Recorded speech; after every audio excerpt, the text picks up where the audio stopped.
sounds good.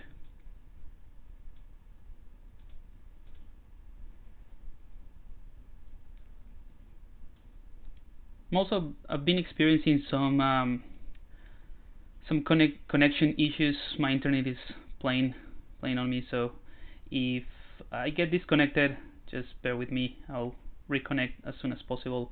Or if it's getting a little bit laggy and slow, that's the reason why.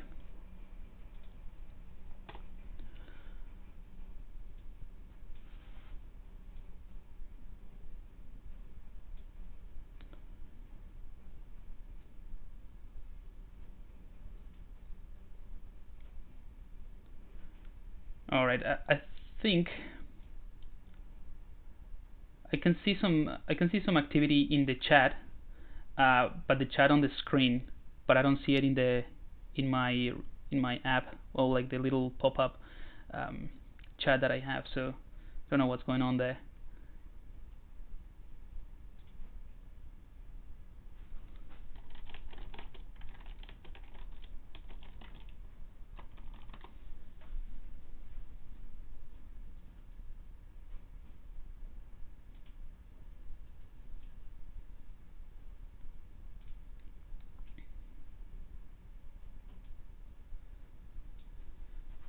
Alright, just want to make sure that everything's alright. Cool.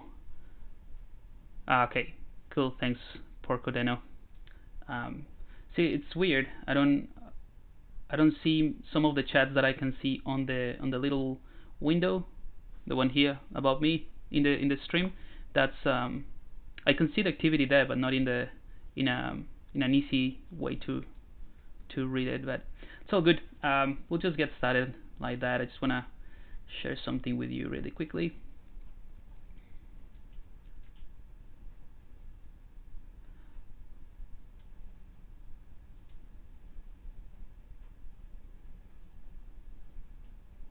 All right, cool.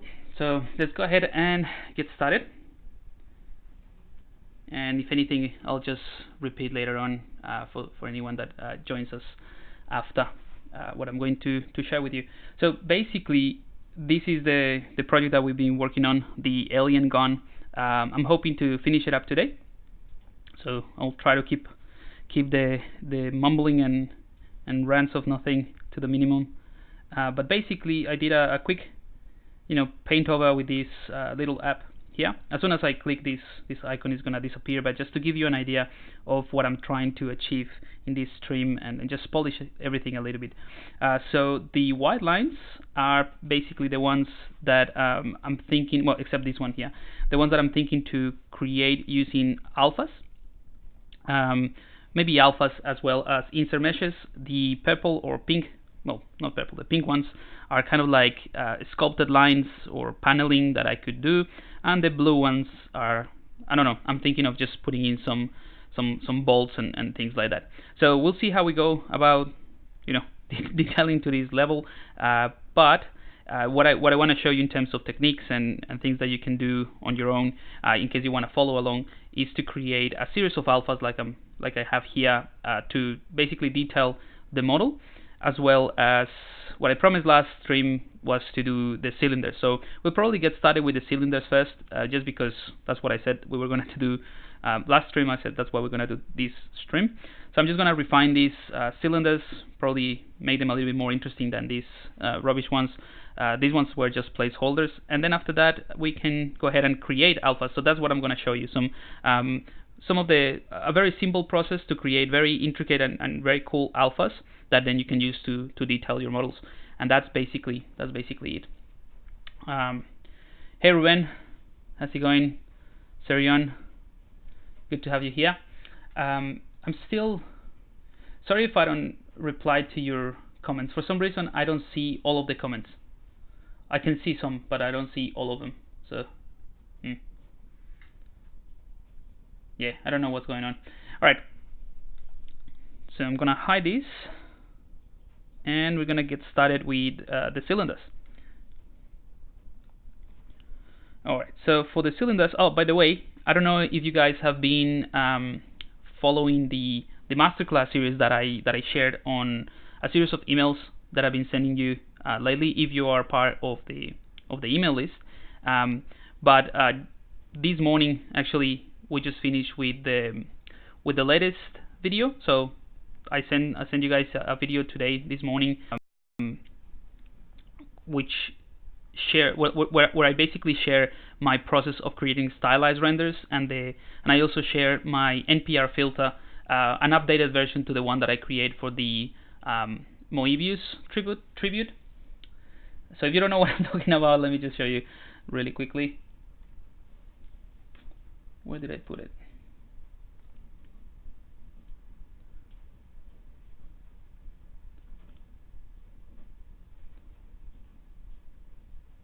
Let's see. I'm just gonna show you this one. So, by the way, this thing doesn't have anything to do with this stream or anything, but I just saw this for the first time. That's cool. I did a live stream for Substance Source with this guy that I did in ZBrush, like that I modeled in ZBrush. But for some reason, I think the live stream didn't get recorded. So what I'll do is I'm just gonna do a new video, more kind of like a tutorial stuff. But I'm gonna get to probably show a little bit more of the ZBrush stuff, which is cool. That's why I'm mentioning it. Anyway, that's not what I'm going to show you.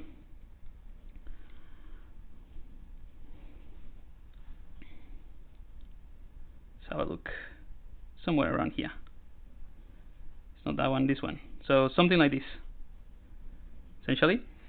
So I did this with obviously the latest version of ZBrush 2019, and the NPR filters, which are absolutely fantastic. I really enjoy them. So this is the type of illustration that you can get from ZBrush. So what I did here was create the outline, or kind of like the line work, and then I did painting in Photoshop with all the gradients and stuff like that. So all of these kind of like details or ink details. I did this kind of like as a tribute to one of my favorite illustrators and artists, really, Moebius, and I'm sure you're familiar with his work. If you're not, you should definitely stop what you're doing right now and check that out. Anyway, so this is what you can get from ZBrush with that NPR filter that I created during the beta testing. So this type of stuff. Now the poly paint was something that I did after, and then I basically did a composition of that. So I created the poly paint of this, and then the outline, and then I just did the composition in Photoshop. But with the latest NPR filter that I'm sharing in the series, the poly paint would be part of the rendering process. So all you have to do is create whatever you want in ZBrush, do a bit of poly paint.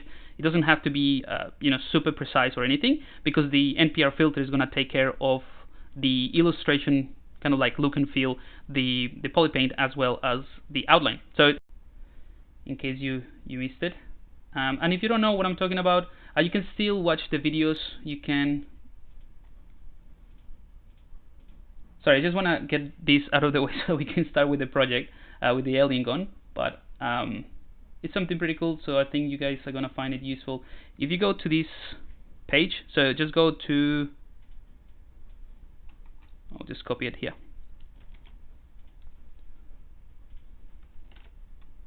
Right, so if you go to this masterclass series, just sign up here, and then you'll get a link to the 3 videos, basically. So the videos are already out. It's just that you'll have to just put your name and email if you haven't got them yet, and that's pretty much it. You'll get access to those immediately. Cool. So let's go ahead and start with this. Like I said, I'm gonna begin with the cylinders, make something a little bit more interesting. So I'm gonna go ahead and select a tool, click on Cylinder 3D. Right. So this is just a primitive. So before I go ahead and click on Make Polymesh 3D, let's go ahead and see if we can maybe simplify it a little bit so that we have more control over the shapes, I guess. And I'm using one of the plastic custom materials that I have, and I think this one is in the ZBrush Guides website. I cannot remember, but if not, there's definitely something similar to this if you want to use something like that. But anyway, you can use like the basic material. I just want something with color and also with some specular.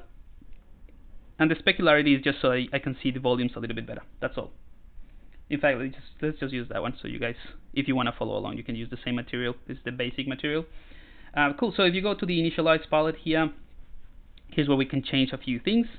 All I'm interested in doing is reduce the amount of subdivision. So I'm just gonna go for 16 here and 8. Let's see. I think that's a good compromise, and you get this more squarish version of these polygons here. So now that I did that with the initialize tab, I can go back to the make polymesh 3D, and there we go. So just change to the skin material so that it's easy for you guys to see the mesh. And from this point onwards, it's just a matter of using probably maybe the Gizmo 3D and the C modeler to fine tune this. So I'm gonna do a couple of things. I'm gonna duplicate my cylinder. So I'm gonna click duplicate. So I have two exactly the same thing in the same position. I'm gonna hide one just in case I wanna go back and reuse it to maybe do a second part of this. And now that I have this ready, let's see. I'm gonna go to the C modeler. For you guys, it's just in the brush palette, C modeler here. Cool. And by the way, if you don't know how to change, so by default, this thing that I have here on the right hand side for you guys should be at the top, I believe, if you're using the default or the standard ZBrush UI. But if you want to change this or the position of that, in case you don't know, you can go to the preference palette, and I believe it's in interface. Yeah, interface Imm viewer. This one right here. So this slider allows you to change the placement. You can place it in different parts.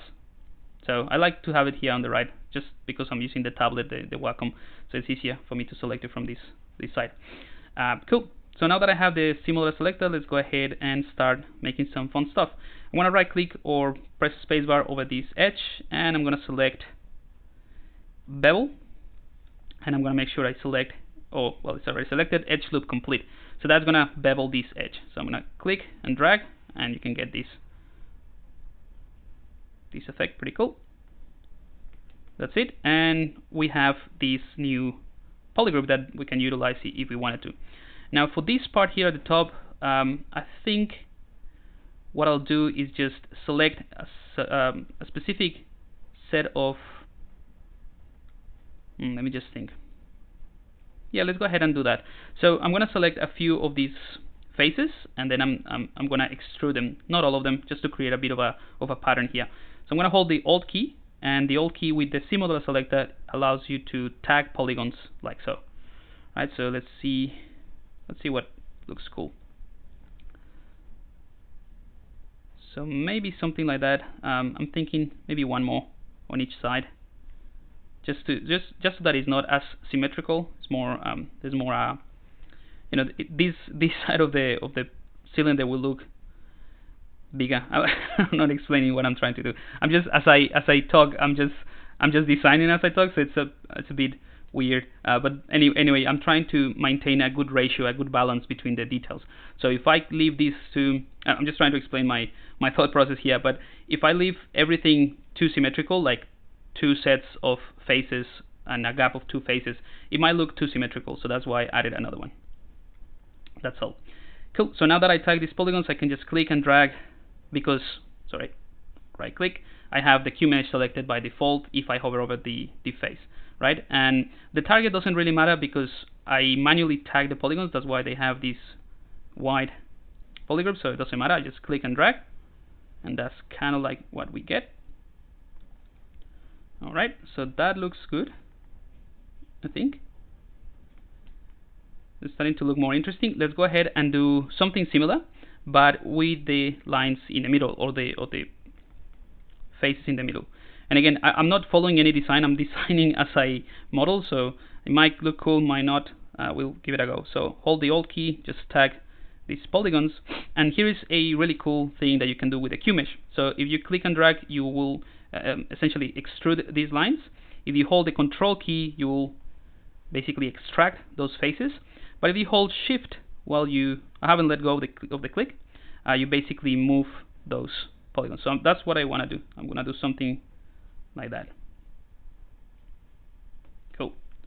And I know this looks awful, but don't worry, we're going to get rid of that. I'm interested in creating a nice silhouette here for the outline of this mesh. and that's about it. All right. Cool. So let's go ahead and get rid of that and give this cylinder a little bit of thickness, and then we can move on with the next one. Let's see the chat. You can see some. I don't see all of the chats, so I apologize for that for some reason, but I do see some of them. If you can send a link, that would be great. Yep, cool. So let me know if you can see it. I can see it myself. I don't know if you guys can see it. Hey, Winston, good to have you here. Dus Moon, saludos Pixology Pablo. Saludos, saludos. All right, so I'm gonna hold the Alt key and I'm gonna tag. Whoops. Hold Alt key and tag all of these polygons. You know what? I'm gonna show you something else that you can do. Just because it's cool, I'm gonna undo that. And because this is a cylinder and it's right in the middle of the world, or center of the world, you'll see it's right in the middle. You can tell by the little blue and red lines here in the grid or the floor. Because you have that, you can actually enable symmetry, right? And for you guys should be transform, activate symmetry, but then you can change the y-axis, sorry, the x-axis to the y-axis. Just enable that one. So basically we are working in the vertical axis, and then enable radial symmetry and then change the count to 4, for example. Right, because we have 4 of these, spiky things in the cylinder. So that allows you to work really, really fast because you can tag exactly those 4 pieces all at once. So what I mean by that is that you enable symmetry with a radial count of 4 in this case. Hold the Alt key and you can just tag these really, really fast. So I'm just tagging those faces there. Cool.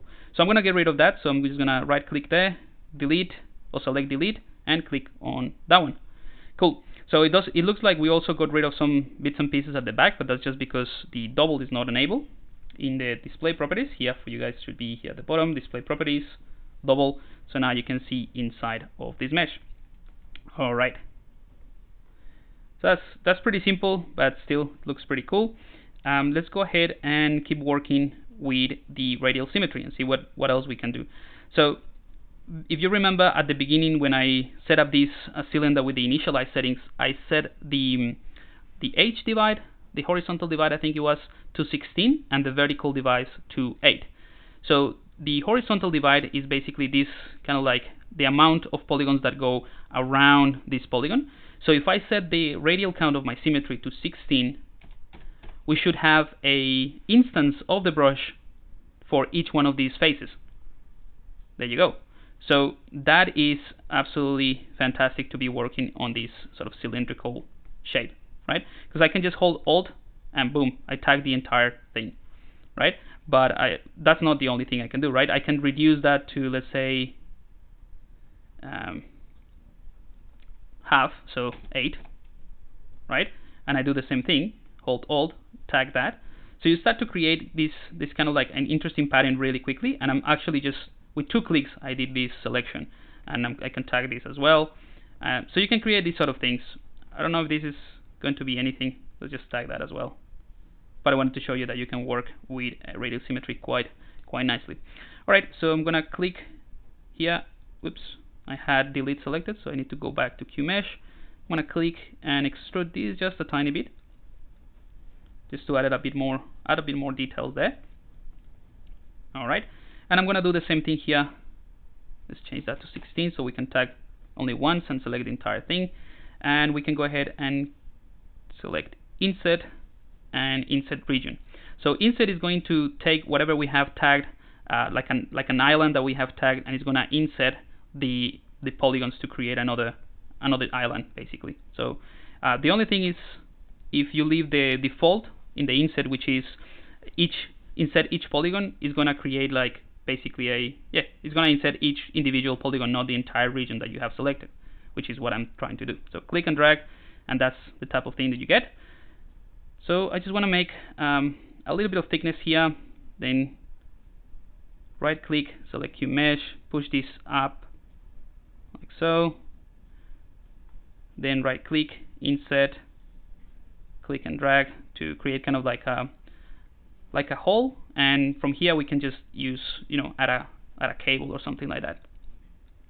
Right click, Q mesh, click and drag, and push that up. You won't be able to see this, I think. So that's a good starting point. Let's go ahead and leave this one there. Oh, actually, let's just give it some thickness so it doesn't look as awful. One thing I want to do is test how this thing is looking in subdivision mode or with dynamic subdivision. So if you go to geometry and click on dynamic subdivision, you click dynamic, this is the type of look that you're getting. So pretty soft. I'll turn this off. Pretty soft, but we'll fix this one in just a second. All right, so let's go ahead and I'm going to right click on the mesh. Actually, I'm going to turn off symmetry now. Right click on the mesh and make sure the Q mesh is selected, but this time instead of having a single polygon or tagging individual polygons, I'm going to click on these all polygons. So ZBrush is going to apply the Q mesh action to everything that you see, or every subtool, everything that is part of the subtool. So if I click, I can click anywhere. So click and drag, and you'll see that creates that nice thickness. So something like that should be okay. Everything else is looking all right, and yeah, so that's pretty much it, really. Let's go ahead and do dynamic again, just to see how this looks. So that's starting to look a little bit better. But what we can do is just add a bit of loops here and there to sharpen some of these. So let's just do that. I want to sharpen this area. I want to keep it round, so when I subdivide it, I want this to be round, but I want to sharpen those edges. So that's really easy. We can go ahead and select. I don't know what I did there. Ooh, no problem. Let's do a quick save. Let me just check the chat.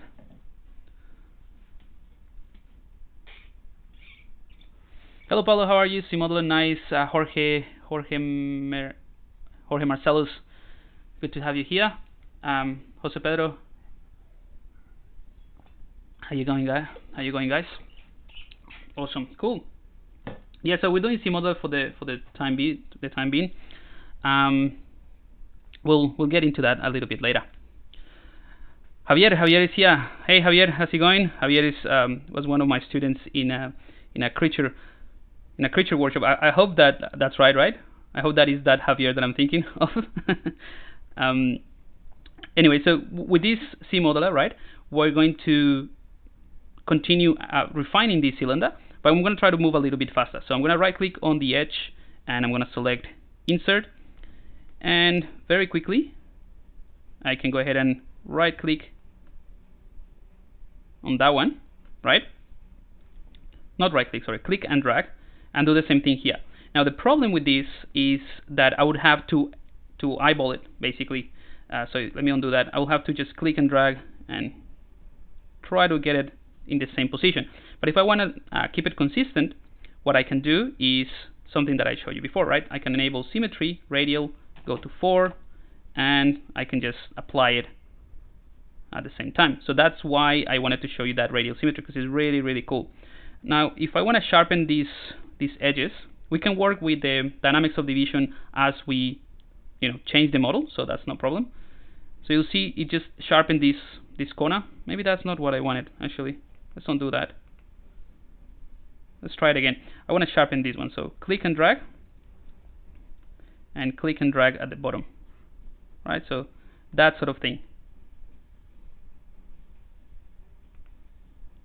I'm going to undo that, and I just want to make sure that this kind of like insert loop that I'm creating is going to be straight. So after creating it, what I can do is go back or turn off perspective, like you see here, hold control, and I'm gonna mask these specific vertices, invert the mask, bring in the gizmo, center it to the unmasked selection, and this is a process that we've been doing in the past stream, so that's why I'm going a little bit faster here, and I'm gonna scale these down.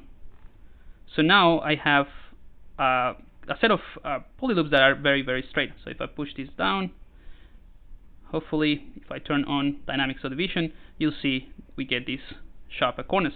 Now these are still not as sharp, So something else we can do is just add another one around there and around there. You can also use creasing, right? So you can select specific edges that you want to maintain as a hard edge when you subdivide, but you know, maintaining the poly count level a little bit lower than what I'm doing here. I'm just adding polygons. But if you remember, that is the whole point of, we're kind of like a sketching. Although this looks a little bit cleaner than the gun itself, we're just sketching, and I'm using the Imm Model to sketch the idea really. All right, so that looks a little bit better. I'm just gonna add a few more just to sharpen these other lines, and that's just a matter of click and drag. Click and drag. Oops. Click and drag. Hang on. Not sure if I'm doing it in the right place.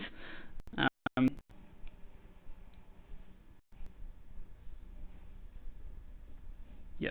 So click and drag something there. Okay. So when you have like a thickness, be careful that you're not selecting the inner part. I think that's what I was doing with the dynamic subdivision enable. I also want to sharpen this, or maybe instead of sharpening, I'm going to show you how to use the creasing. It's the same thing, but I'll just show you.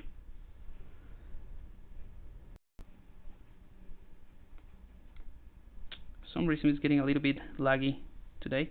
Not sure why that is. Haha, yeah, Javier, good to have you here. Now that you're using C-Modeler, how would you do a tube like this? Sorry, I'm not sure if I can just click on that. I think it's difficult to make it symmetrical. Let's see how I go with this one, and if what I'm doing doesn't answer your question, I'll try to find another way. But yeah, so what I was going to do is sharpen these areas here. So if I go to dynamic, or turn off dynamic really, I'm going to get rid of now. I'm going to right click on the edge, and I'm going to select crease, right? So creasing an edge, but I want a full or an edge loop complete, right? So an edge loop complete is just going to look at the entire edge loop, or like the continuity of it, and it's just going to crease it. So I'm going to crease this one. You'll see there is kind of like a dotted, I don't know if you can see, there's like a dotted line around the actual line. That means that this edge is actually creased. I'll do the same thing for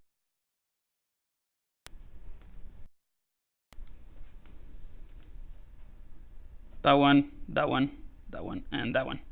Cool. So you'll see I didn't add any polygons, but if I check the subdivision, turn off this, change the material, you'll see those areas are quite sharp. So that's kind of good. Now this thing might be a problem, so let's just try to fix that really quickly. I mean, it's not a problem, but we can go ahead and turn on symmetry, radial symmetry. Oops. I'm going to change my edge loop complete to edge loop partial. So that means that as soon as a ZBrush, let's say if you click on an edge to have a continuity, or if you click on an edge that has continuity around the mesh, or it has a nice flow, as soon as ZBrush finds that there is more than one edge connected, or it just connects to a different set of edges, that's when the edge loop is gonna stop. So this edge loop in this case finishes there. It just doesn't go all the way around. That's kind of like what I wanted. I don't know if that explains it, but yeah. So I just tag this set of edges, or just to crease them. So let's see. Well, that doesn't change things. We have to add another one here, or maybe just remove that one as well. Anyway, I think I'm gonna cover this anyway, so it won't be a problem. So I'm just gonna add a few more. Oops. Right click, insert one right there, and probably another one just in case in here. That's not, I mean, what I'm doing here is not necessarily going to fix this issue here, but like I said, I'm going to cover it anyway. So, that's what I'm thinking. So I don't know. See, so that little gap in there. All right, so let's go ahead and move on a little bit faster. I'm going to bring in the other cylinder that I have here that I created before, or like that I duplicated before we started with this. And I'm going to duplicate it again just in case, turn it off. And this one is the one that I'm going to use to sort of cover that area that I want to create something different in there. So I'm going to bring in the gizmo, scale it in the y-axis. There we go, scale in the y-axis like so.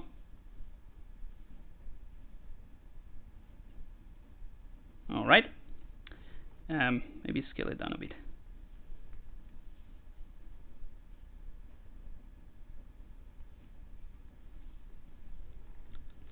All right, something like that. Let's go ahead and use the other cylinder as well. Just gonna try to move a little bit faster so we can, this is just a cylinder. So I'm gonna scale that one down, or maybe up as well.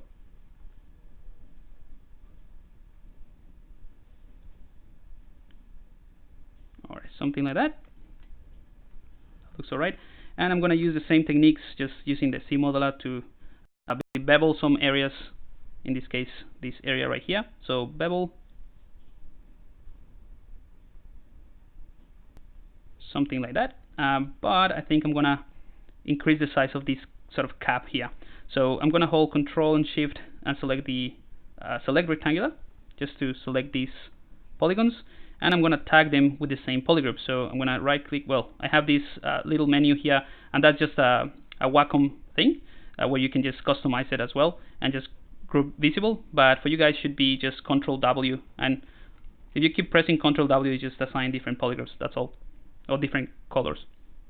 All right, so now that I have this here, I'm going to right click on the mesh, on the face, select Polygroup All and Q Mesh. So Polygroup All is basically going to apply whatever action we select only to the polygroup ID that we clicked on. So the pink one in this case, with this pink.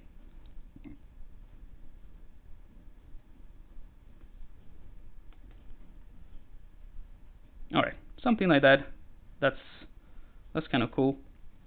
And I'm just thinking maybe this yellowish or orange polygon could actually be a different material later if I wanted to render it. So what we can do is just separate these two. Yeah, I'm gonna leave it like that for now. But if I wanted to, I could just separate these two and just assign a different material. You know what? Let's do that so that you know how to do it. I'm going to just duplicate that, right? Go into solo mode, so I have two of the same here. And I'm just going to hold Control, Shift, and drag. And without letting go of the click, if you hold Alt, it's just basically going to invert that selection. So I'm just going to get rid of those. Make sure double this on so I can see inside. And I'm going to go ahead and hold Control. Well, for me, I have a custom shortcut, which is Control X. Control X just deletes whatever is hidden, but for you guys should be under the geometry palette, on sub palette, modify topology, delete hidden, or del hidden, and that deletes that. So I'll do the same thing but for the other one. So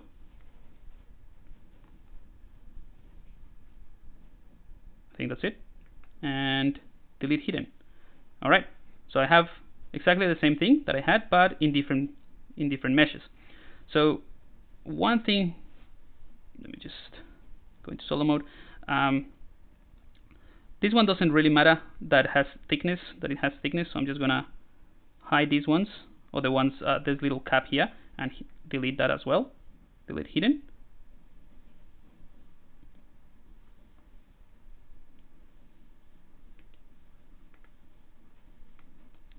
All right, but this one, the little cap here at the top, if we use something like a transparent material or something like that for this one, you will see the inside of that one. So I'm just going to close this one. And the best way to do it will be to right click on the edge and select, where is it? Close, hole. And then you have two options in the C modeler. You have the concave hole, which is basically just going to Dynamesh it, right? So if I click here, it's kind of like a Dynamesh operation to close that hole. But if you right click and select convex hole, you can click and create a more like a cleaner topology, and you can click and drag and create more of these loops. So if you click and go, I haven't let go of my click. So if I click and go up and down, it just adds more polyloops. And if I go left or right, it just make it kind of like it's bulging out or something like that. Maybe that will be cool. Let's just leave it like that. I don't know. It's a sci-fi gun. I can get away with just making weird things. Doesn't matter. All right. So now that we have that here, maybe I'll just add a bit more details here. So I'm gonna tag this set of polygons. Right click, select insert. So I already showed you how to do all this, and I'm just gonna push this down a bit. Another thing is as you click or create, as you click to do any of the actions in CModeler and you haven't let go of the click, you can actually hold Alt and change the Polygon ID. So if I click and drag, this is actually a different Polygon ID than the border that you see there, but it's not very visually different. So I'm gonna hold Alt without letting go of the click, and that just gives it a different color. That's all. All right. And so just to wrap up this quick part, I'm going to do a little bevel here. In this edge here, bevel. Just a tiny bit. Whoops. Tiny bit of bevel. And maybe these ones around here will just be creasing. So I'm going to crease that one, that one, that one, and that one. All right. And I'm going to select the other cylinder, going to solo. Just going to crease those just in case. So we are pretty much ready to go. I mean, it doesn't look like much, but once we subdivide it, it's going to look a little bit more interesting. Something else we can do is just add a bit of more details to it. So let's go ahead and do that.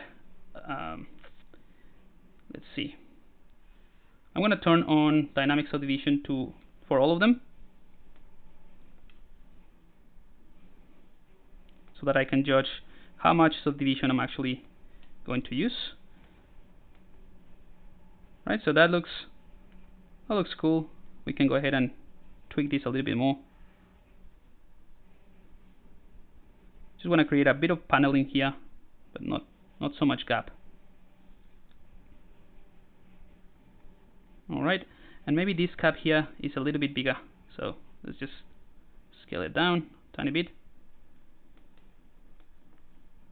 All right, and I'll be honest with you, I don't like the roundness of these flaps.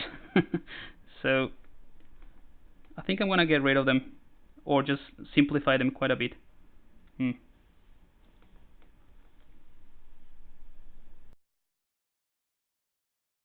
I like this at all.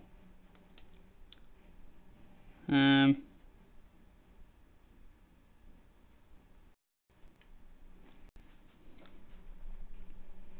me just think. Yeah, I'm gonna get rid of these ones, to be honest. So something I can do to fix this quickly, because we created thickness, this polygroup in the middle is one single solid piece of mesh, or not a single piece of mesh, it's just a single ID, right? So we can basically hold Control, Shift, and click on it, and that selects just the inner part. I think it's just the inner part. Oh no, there's a few more bits.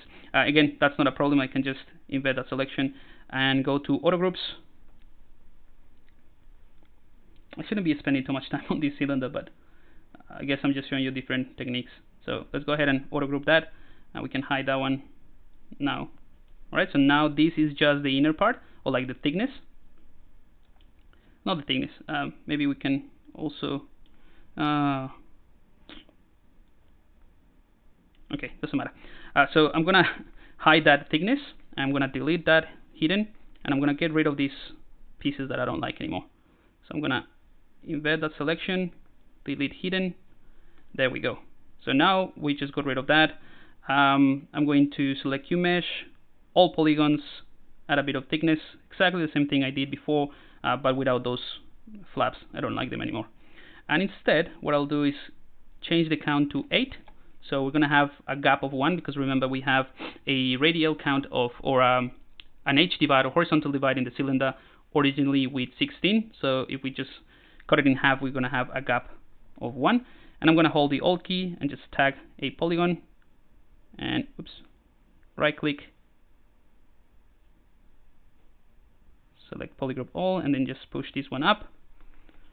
So if I enable dynamic subdivision, let's see how this looks with the rest. Not convinced entirely. I'm gonna mask everything except, well, I'm gonna mask this set of vertices, bring in the gizmo, center the gizmo to unmask area, and then just push it down. I just want to have some of the details there. I think that looks a little bit better. Yeah, so I'm gonna go into solo mode, clear the mask, and just refine or add some creasing to these set of polygons. So let's turn off dynamic for the time being. Right click on the mesh, on the edge of the mesh. Go to creasing. Crease, edge loop complete. And just tag the inner and the outer area.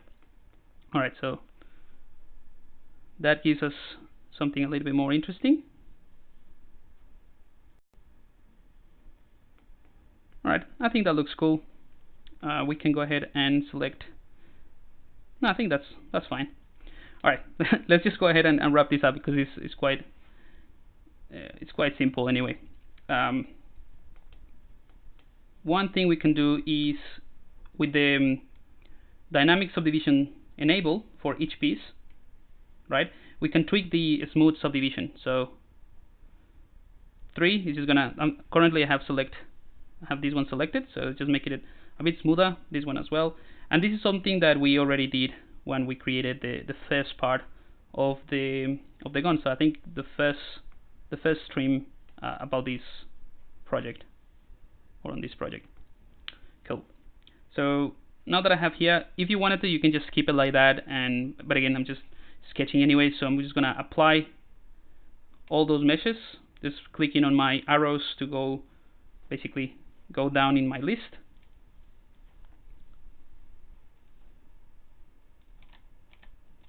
Just applying all the subdivision. All right, so now we have subdivisions. That's cool. And then I'm gonna go ahead and merge everything together. So merge down, or if you want to save some polygons, you could actually boolean it. I don't know if that's a word, boolean it, but if you boolean this entire thing, you'll basically get rid of whatever's inside.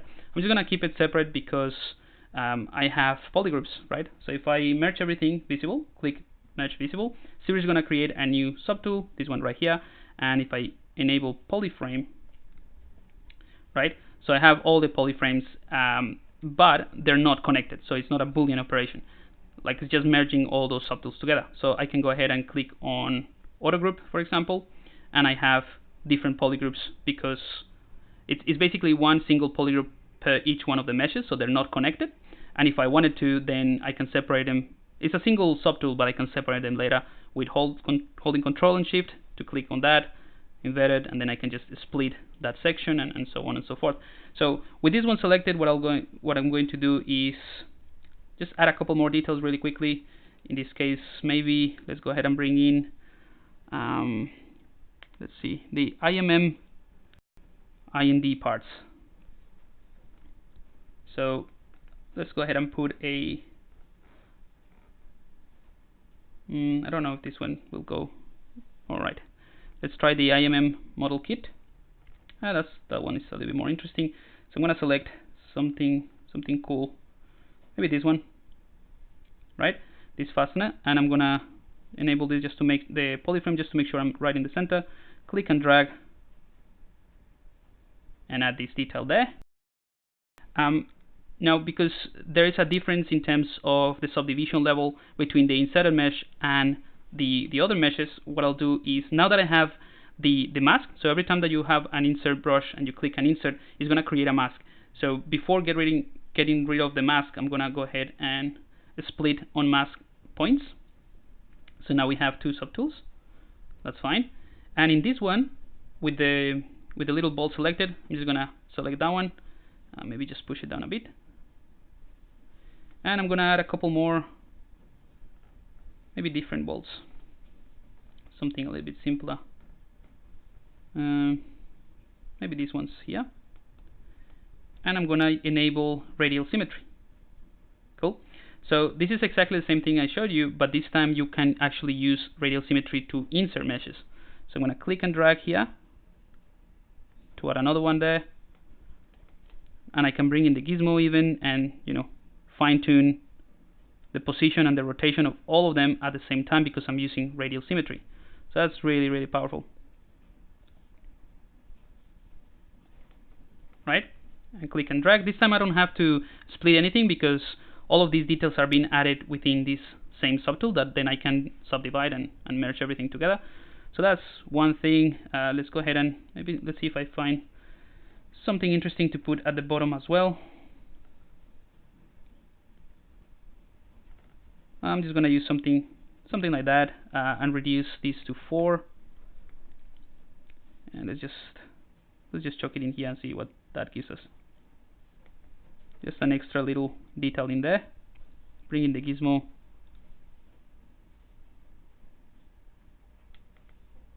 Push that in. So you see that's very, you know, very simple set of details, but makes it look a little bit more complex. Maybe I want to create some kind of like grid or some protecting mesh around this, so like inner piece, and we can do that very easily as well using.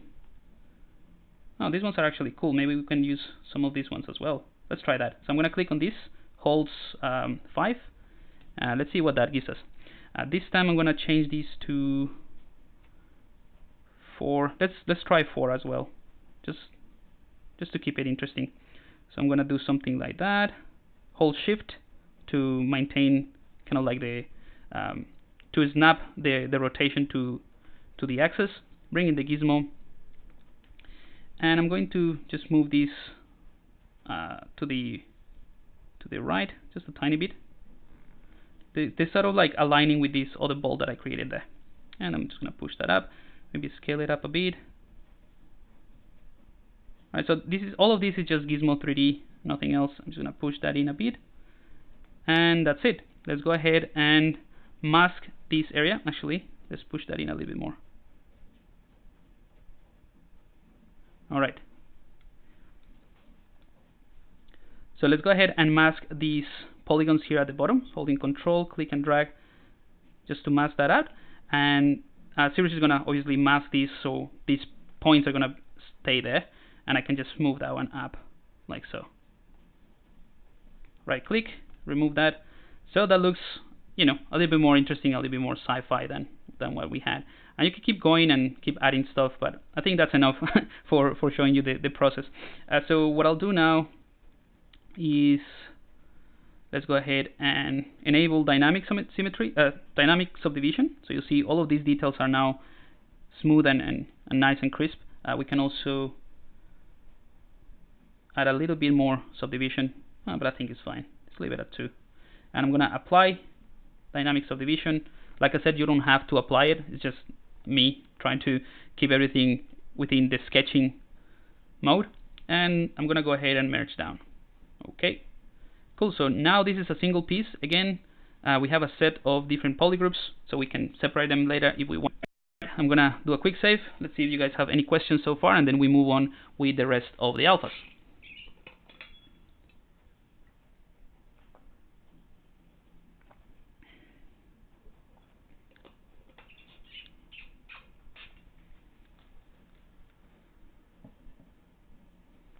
All right, so cool. Nothing in the chat. It's quite complicated to learn everything and remember everything you said right now, but thanks.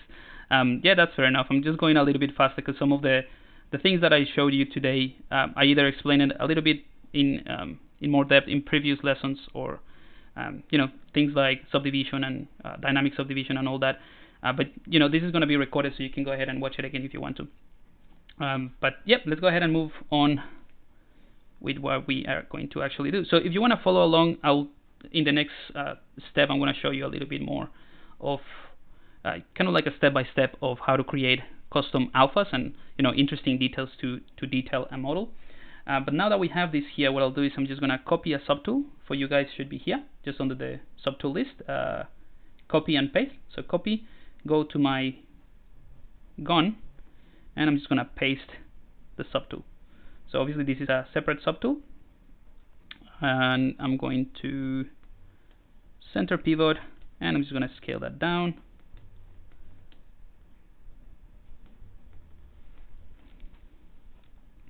Something that I forgot to do was just a little connection, like a hose or some kind of piping there.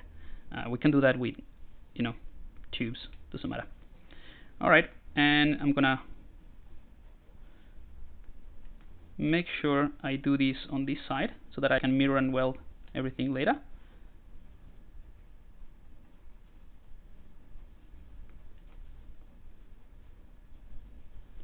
So I'm going to try to place them roughly in the same place.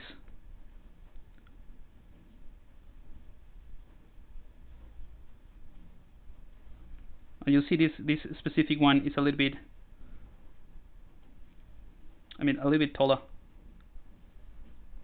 but I think it works. Alright, and then I'm going to hold Control, click and drag, and holding Control, clicking and dragging allows you to duplicate within the same subtool. So now these two cylinders live within the same subtool.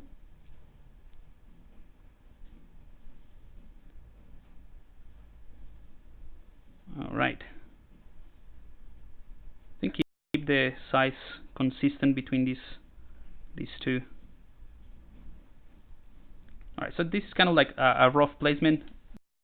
Turn off those cylinders, the placeholders, so these two, right?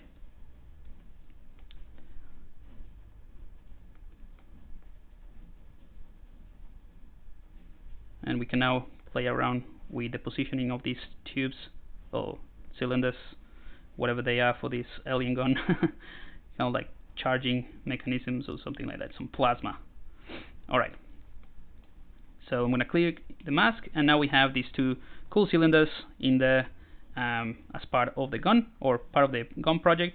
But obviously we have to create those kind of connections to the mesh, like the let's just call it cylinders or pipes or whatever. So to do that, it's actually really easy. We can do this in a few different ways. If you want to be very precise, what you can do is have like two kind of like caps or two cylinders in the different, like the starting point and the end point, and then you can use the simulator to create a bridge between the two with an arc. But I'm just going to do it a little bit faster and simpler. I'm just going to select the curve tube, right? And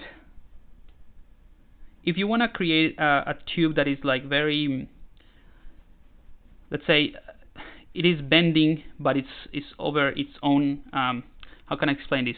So if you wanna create a tube that maintains the orientation over one single axis, but you can be crazy in the other axis, you can use a plane. So I'm gonna show you what I mean by that.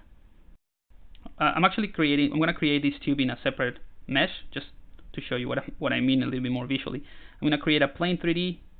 Make it Polymesh 3D, frame it. Here we go. So here is our plane, and I have a curve brush.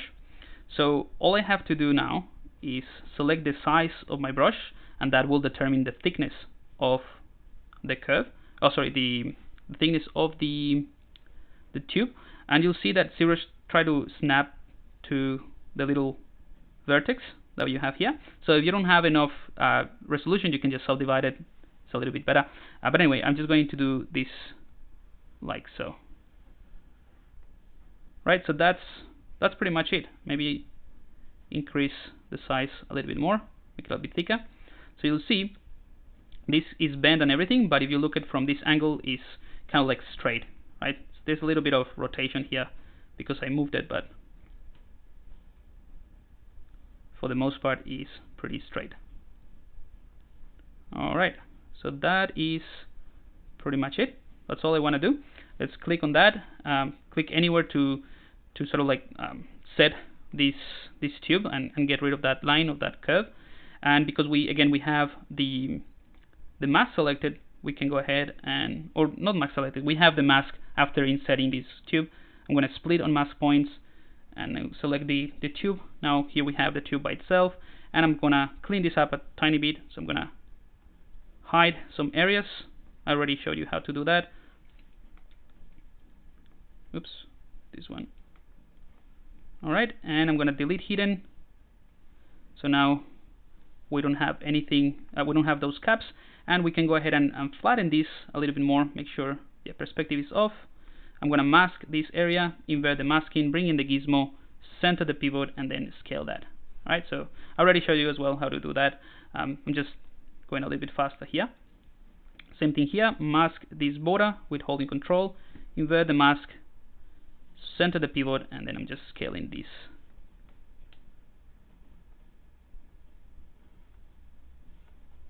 I'm just wondering if it's doing it.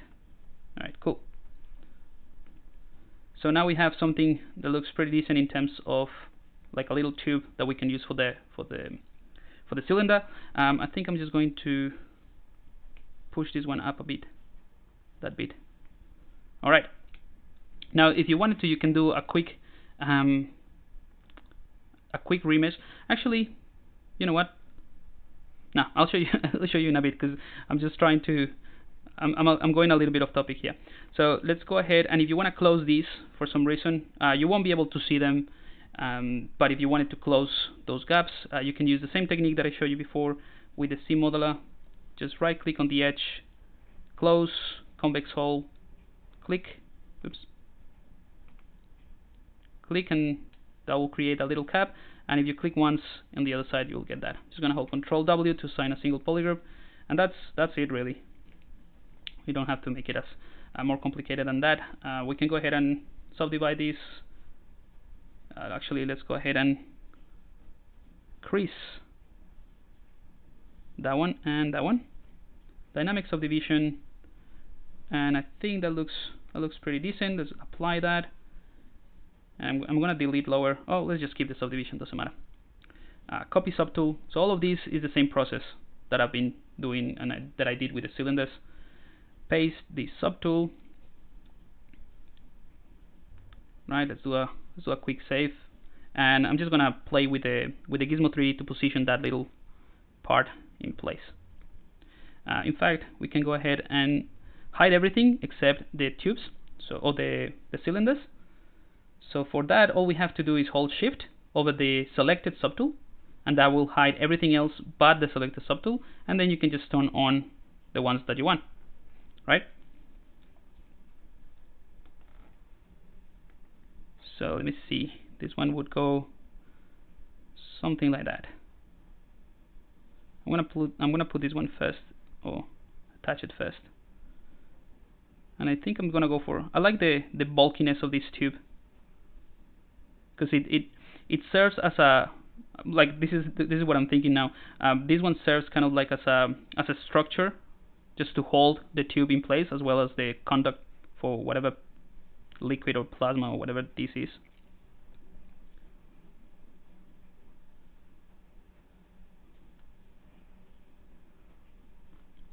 See, here's another trick. See how when I start to rotate this around, it just is not rotating in the right position, like it's not pivoting from that that part here. So if you want to fix that or do that, I'm going to go into solo mode, and this is a pretty simple trick, but it's pretty useful. So with the C modeler, right, you can also use the C modeler to tag specific areas to mask, for example. So you can go ahead and I'm gonna remember that I have subdivision level, so I'm gonna go to the lowest subdivision level, and I'm gonna hold Alt and whoops. I'm gonna, you know what, I wanna delete. Yeah, I'm gonna delete higher. I'm just gonna subdivide it later again. So hold the Alt key, and I'm gonna tag all these polygons. Right click, and there's this option called Mask. So if you mask this, I'm gonna click this, and ZBrush is gonna automatically assign a polygroup and mask it. So that is really cool, because we can go ahead and unmask or invert the selection, invert the mask, sorry. And so only these polygons here are gonna be unmasked. Bring in the gizmo, center to unmask area, right? And then we can just go ahead and clear the mask, and we can divide this again to what we had before. When we bring in the gizmo is going to be centered right in there. So if we get out of solo mode, we can rotate from that position. So that is pretty cool. Let's go ahead and duplicate that little tube, and I'm just going to place that here as well. And the reason I duplicated it and not like the reason I created a new subtool for this other tube is just because like I'm not having a look. I cannot see where the gun is, so I prefer to keep them separately with the pivot center how I just show you, and then I will be able to fine tune the position. Right. So now that I have them kind of like in place, let's get out of solo mode. Let's go ahead and turn everything on. Back on. Oh, I have a bunch of subtools that, yeah, I forgot. So let's go ahead and turn a few things off. I think that's it. Alright, so no, you know what? What I'm going to do is create a new folder called it rubbish that I want to keep. And in this rubbish folder, I'm just going to put all the rubbish. So I have all the cylinders and placeholders there. That's it. So that one and that one. Cool. So I can now that I have this folder, I can just turn it off and keep working on this. So there you go. I can use these now to rotate around and make it look a little bit better. Now this one as well.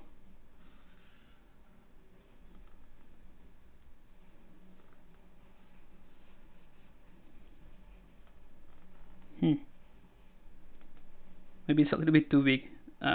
Let's just leave it around there. That's cool. All right. So let's go ahead and move forward. Now that we have this covered, I'm gonna merge these two together. So merge down. I'll reduce my visible count of subtools. Merge down. Click OK.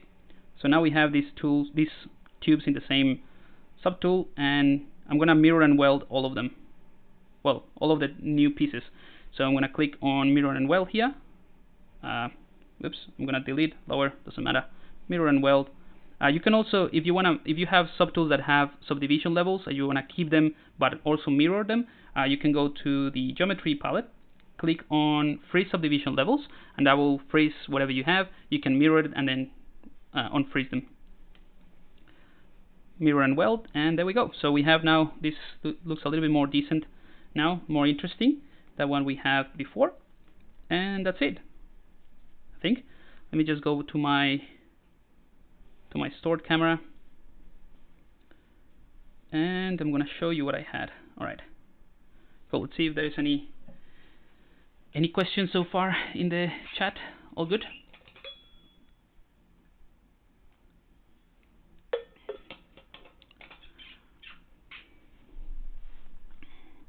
Alrighty.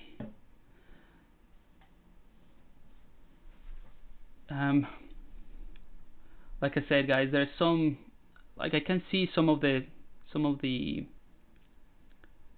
questions and some chat going on in the screen, but I cannot see it in the actual chat that I use to read from. So I apologize if I'm missing some, if I'm not answering some of those. All right, so we have about an hour to go, so let's go ahead and create some alphas. So I'm going to show you a really cool technique to create your own alphas to detail something like this.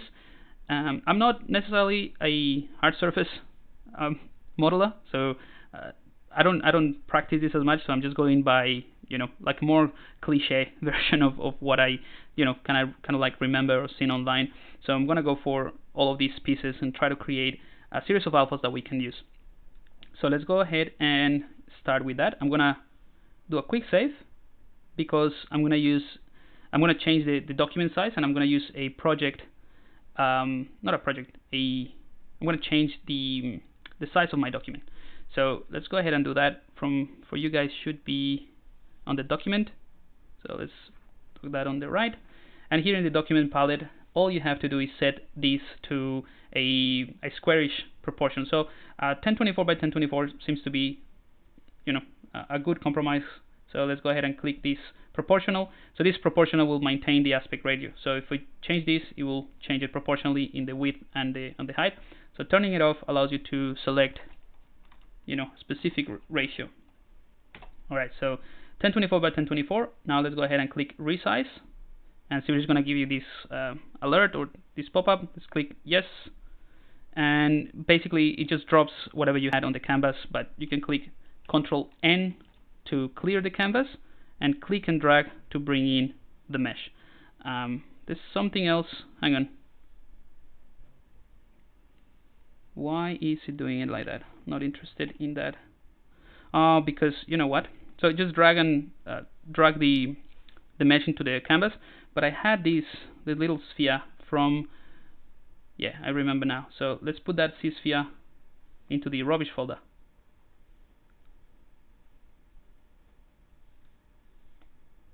All right, cool. Also, I'm going to change my background to something a little bit darker.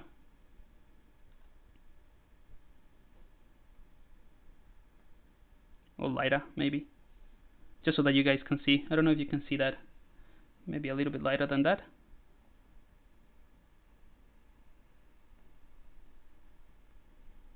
All right, something like this. Cool. So now from the top here, I have this AA half. I'm going to click on that, so that will center that canvas, and I'm going to move it just so you guys can see it a bit better. All right. So this tool, well, this is just I just changed my color of the canvas, so this is exactly what we've been working on. This is my mesh, but I'm going to create a series of alphas to detail it. So the first thing I want to do is create a cube. So I'm going to click on the tool and select the cube 3D, right?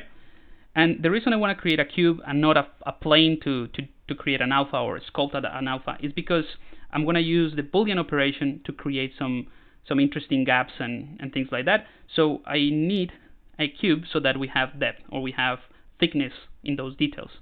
This will make more sense in just a second. Let's go ahead and click on Polymesh 3D. I'm going to turn on the polyframe, and I'm going to subdivide this. Oh, you know what? Maybe there's no need to subdivide, actually. Just leave it as it is. And I'm going to go ahead and move this square just to cover the entire canvas. Doesn't have to be perfect. Just all you need to do is cover the entire canvas, right? So there's no gaps. You cannot see any of the canvas really. So that's what this cube is doing. So now that I have this as it is, now with the new ZBrush 2019, you can do two things. You can save a camera, and you can also, well, before you could also do that, but it's easier now. You can save the camera, but also you can lock it. So here in my user interface, you probably see it there. If I click on this, for you guys in the standard UI, should be here somewhere around the right hand side. Now, no matter what I do, I cannot move the camera, so it's locked. So that's really good. But instead of that, I'm just going to create a new camera. So for you guys, again, should be not in document, should be here on the draw. Here at the bottom, I'm just going to create a new one. So stored cam. I'm going to call this alpha, just so I know what it is. And now I can go ahead. I'm going to remove this, get rid of that. So now I can go ahead and move this around, and if I want to go back to the camera, I just click on alpha and it will be centered there. So that's super handy because we're going to be able to model things around, and then go back to the camera to create the alpha. All right, so let's start with a very simple one. I'm just going to append a cylinder 3D, right? And I'm going to rotate that cylinder, holding shift to snap it to integer numbers, so 90 degrees. I want to scale this down like so.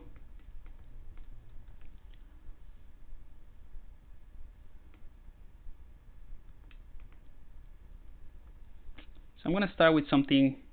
Let's start with something simple. Yeah, let's start with something simple. So I'm going to hold Control. I'm going to turn off perspective. Hold Control, click and drag, and leave it there, and then hold Control, click and drag. It's not very precise. You can do it more precise than that, or you can use Radial Symmetry to insert this with 3, and that will be very precise. But it doesn't matter. It's just a little alpha. Clear the mask. All right. So we have these little 3 dots. It's very easy. But then we're gonna go ahead and turn these cylinders, or enable. I think just let me change the canvas color, because yeah, this is better. So that you guys can see the difference. Now with these tubes or these cylinders, I'm going to change the dynamic subdivision. And one thing I want to do is add a couple of insert meshes or insert loops around there, just so that you don't see that weird artifacts there. So let's get closer here. Bring in the C modeler. Right click here, insert. And I'm just going to eyeball it again. More precise using the technique that I showed you before. I'm just gonna eyeball it. Alright.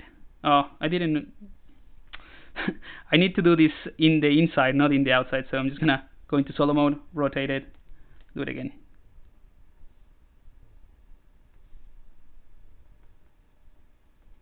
Alright. Now let's check this dynamic subdivision. That's looking much better. So it's very smooth, very nice. We can increase the smoothness as well, and then just apply the dynamic subdivision, and that's all good. So what we have to do now is enable Boolean, and then we will be able to create an alpha out of that. It's just as simple as that. You can do any combination of things that you want. So this is very simple. Then I'm going to show you a more complex one, and then I'm just going to try to do it a bit faster so that we can get somewhere. So let's go ahead and go back to our camera. Oh, by the way, yeah, let's go to the camera. That's all right. And I'm gonna turn. I forgot to mention this, that to create an alpha like this is better to have perspective off. So because the storing a camera in ZBrush only works with perspective on, then in this case I'm gonna have to turn off perspective so that I get something like this. Right, and then turn on perspective, save the camera again, store a camera, let's call it alpha 2, and then turn it off just to get the the perfect view. All right, so now that we have this, all we have to do is change these cylinders to subtraction and enable booleans. Right, so now we have this thing. What's great about this technique and the use of booleans is that you can very easily select, for example, the Gizmo 3D and scale this down. If you want something a little bit deeper, or not as deep. Right? I think that one's all right. Go back to alpha 2, turn off perspective, and this is what we need to do. Basically, we just need to grab whatever is in the document and save it as an alpha. That's all there is to it, really.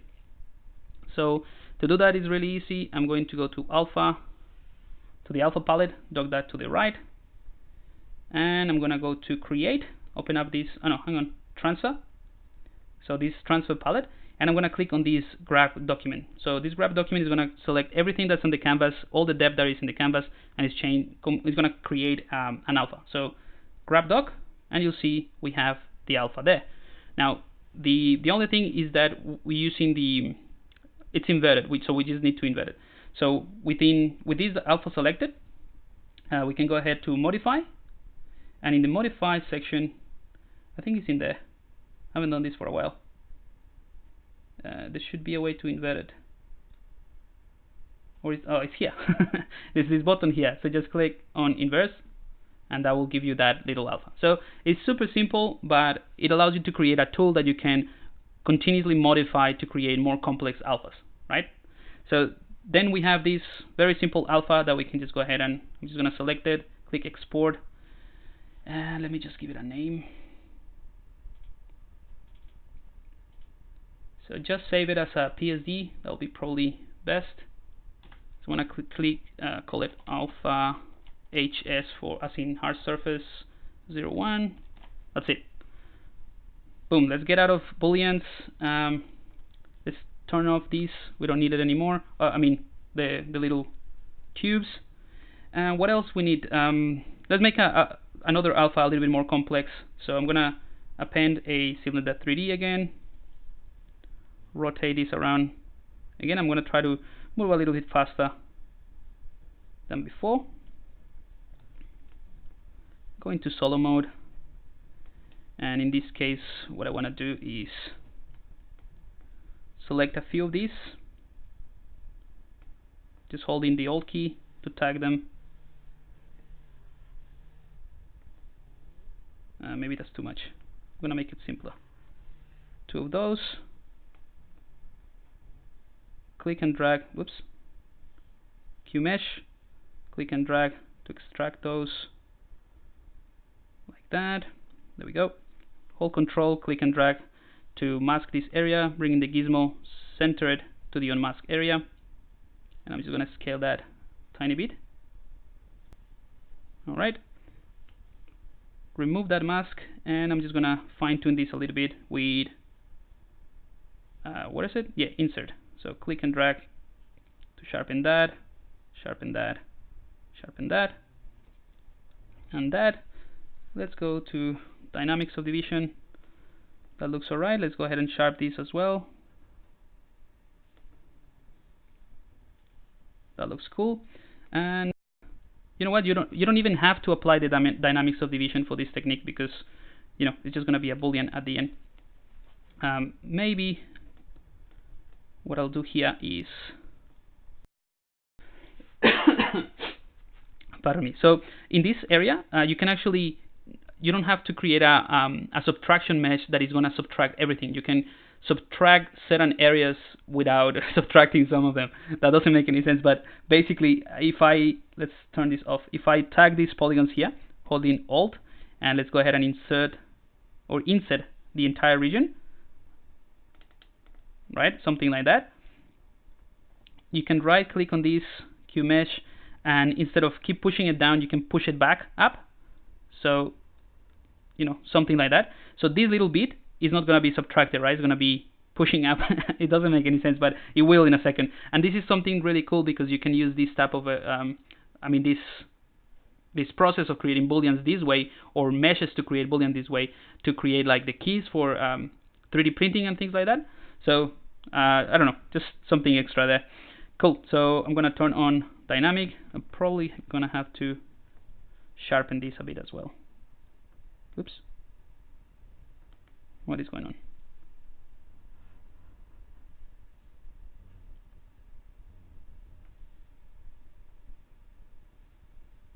Cool. I'm gonna do another subdivision level just so that it makes it a bit softer.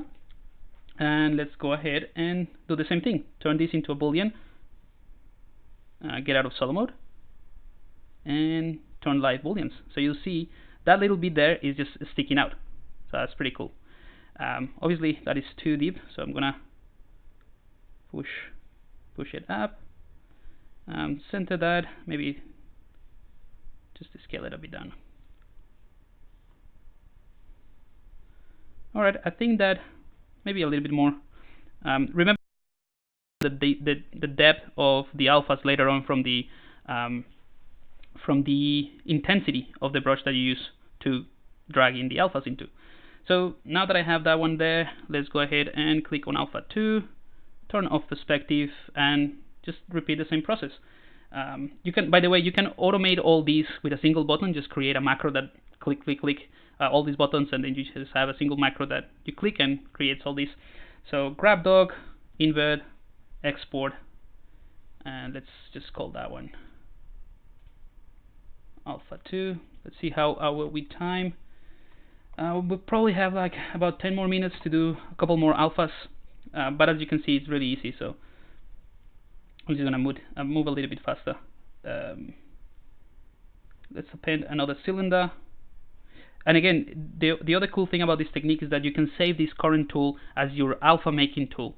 So you can come back and revisit it and change it, add more, and that's it. Just create a project just to create alphas. That's pretty cool. So this one right here, I'm going to rotate it like so. Oops. Holding shift again, 90 degrees. Scale it down, go into solo mode. and I'm gonna create something. Let's see. I'm gonna mask certain areas, like this one right here, and I'm gonna hold Control and extrude that one down. No, actually that doesn't work. Let's see.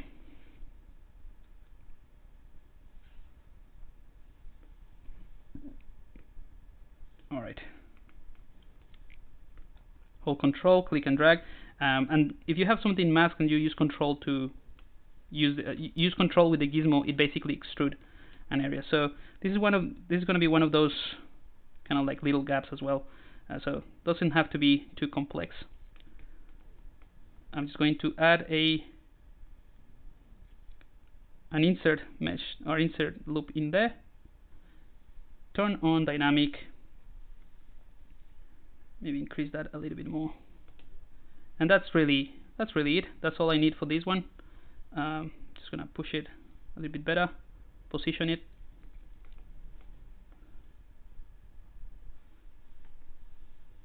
Right, so that one, turn it into Boolean, push it in. There we go, maybe a little bit smaller.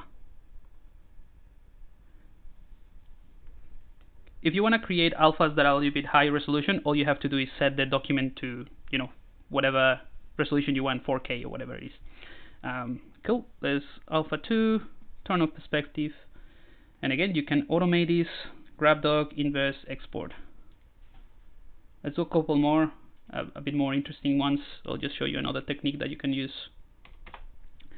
Oh, hang on, let me see the chat. There's some movement there. It's cool. Maybe for Pixelogy, the VOD will be available tomorrow. The VOD? Don't know what that is. You mean this video? Do I have to be in Series 2019.1.2 to use all these tools you're using? No, you can create alpha since the ZBrush, 3 or something. But this method that I'm showing you with the booleans, you can do it from 4 or 8, I think, if I remember correctly. So booleans were introduced in 4 or 8, I think. I'm not sure, but yes, you could do it. You can use 4 or 8, 2018, 2019. Hey Pablo, will you DFC this gun? I don't know what DFC means.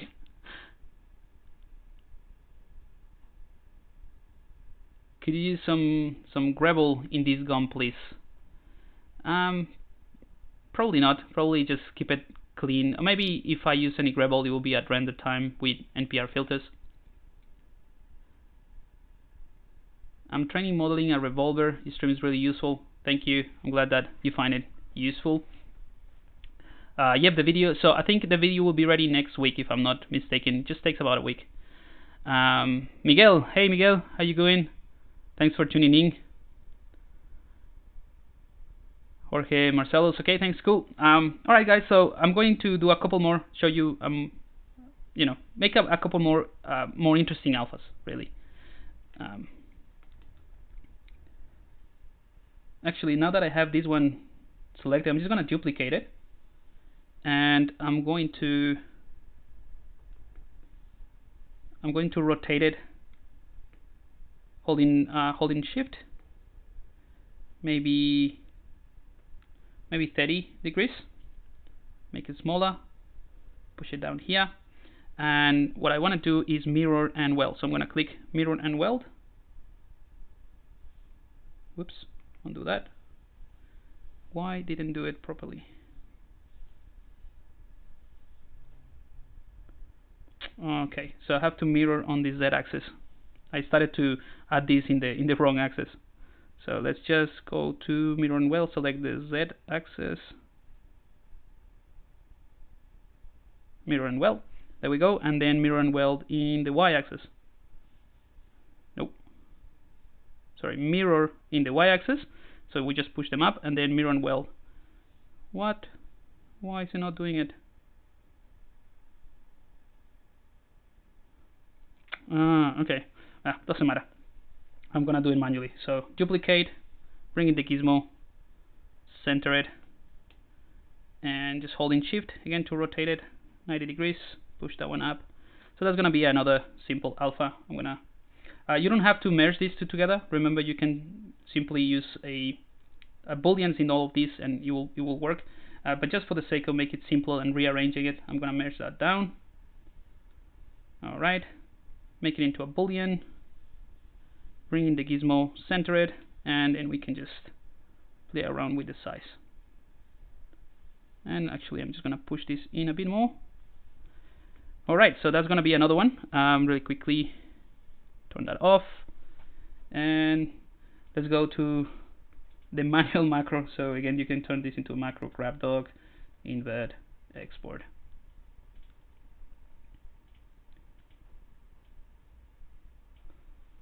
Shoot 4. Mr. Manson, define frame and communicate.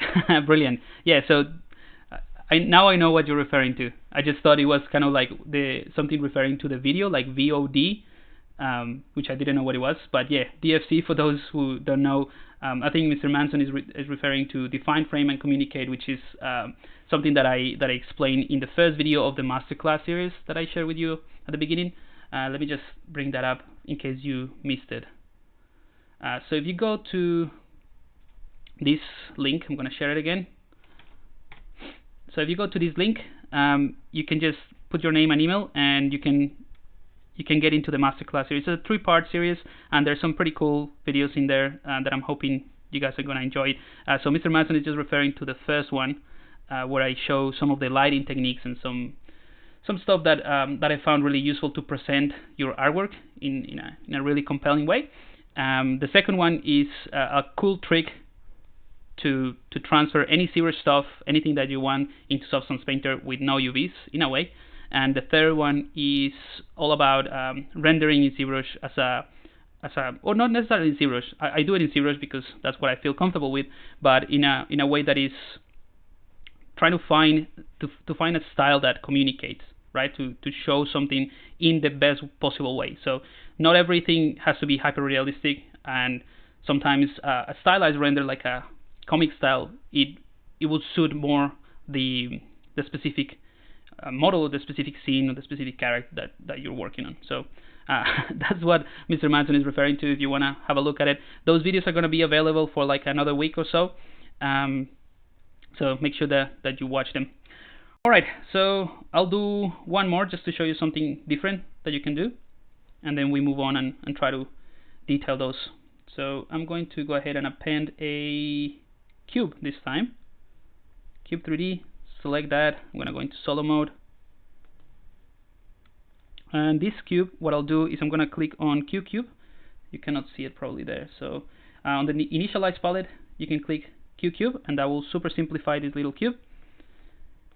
Right, and let's go ahead and use the gizmo to scale that, something like that. Right, I think that will work. Actually, I want to create a couple more, so let's just do this one, just to show you something that I want to show you with this, and then I'll do another one. So I'm going to hold Control and mask these ones, invert the mask, and then just scale that down. So this is kind of like a cool, simple, generic piece that we can use. But what's going to be cool, I'm going to scale that in the x-axis, is that we're going to rotate it. So we're going to create kind of like a what's the name? Like an angled alpha. Hopefully that makes sense. Get out of solo mode. Push the gizmo. Push the thing, the little piece with the gizmo, and I'm going to turn on subtraction. And you can see this is kind of like the shape, but I can go ahead and rotate it. So I'm going to hold Alt and just reposition the pivot, and I'm just going to rotate this maybe 30 degrees, right? Reset the rotation of the pivot, and by the way, to reset the rotation of the pivot, you hold the Alt key and click this little icon there. So with this, you can just go ahead and do something like that. So this is kind of like what I'm going for. It could be kind of like a vent or something, right? And if you want to create something even more complex with this, what you can do is use insert brushes. So let's go ahead and use the normal cube, right? Or you can do anything, it doesn't really matter. I'm just gonna create this cube. Hang on, I'm just gonna do it a little bit simpler. What would be the best way to do it? All right, so I'm gonna create a dummy folder. Oh, sorry, a dummy subtool. I'm gonna append a cube, right? So this cube is in the center. Oh no, well, it is right in the center of the other cube. I'm gonna click cube. So now this cube is just sitting right in the middle, but it's just a dummy file. So I'm gonna rename it dummy. And this one allows you to insert meshes into this specific subtool, but in taking into account the geometry that the boolean is generating. So what I mean by that is that you can go ahead and select something like what's the one that we were using? I think Imm Model Kit. Yeah, something like that. And we can go ahead and select, let's say, this little fastener, right? And because I have this dummy selected, I'm going to go ahead and click and drag here, and you'll see ZBrush is making this insert mesh sticking to that angle surface that we create with the boolean, right? So that's super handy, and we can go ahead and hold Control. Oh, by the way, once you insert the meshes that you want, because we're inserting it into this dummy file or dummy mesh, we can go ahead and split on mask points. So now we can turn off the dummy and select the actual bolt, right? And go to the camera of the alpha, bring in the gizmo, hold Control, click and drag, and it's just gonna create another one there. Cool.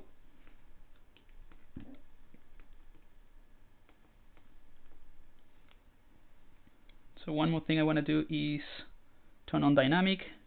There we go. Alpha, turn off. So this is a slightly more complex alpha, but you see it just takes a few minutes once you know the process. Again, grab dock, invert, export, and I'm gonna save that one as another version. And I think we're pretty much done. I mean, we can keep doing this and create a bunch of different alphas, but I think we're ready to go, right? So now let's go ahead and create a normal document. I'm going to select the tool of the gun, drag that in, go into edit mode. All right, cool. So let's also select something else. Oh, I'm gonna select the Chisel Brush. Let's do a quick save as well. So with the Chisel Brush, I'm just gonna create some quick lines. Chisel Brush number 8. There we go. So this brush uses a VDMs, so it's like it creates very sharp and nice lines. So I'm gonna make sure I have symmetry on, and I have this piece. Remember in the previous stream we merged everything together for this piece. So let's go ahead and do a few of these lines.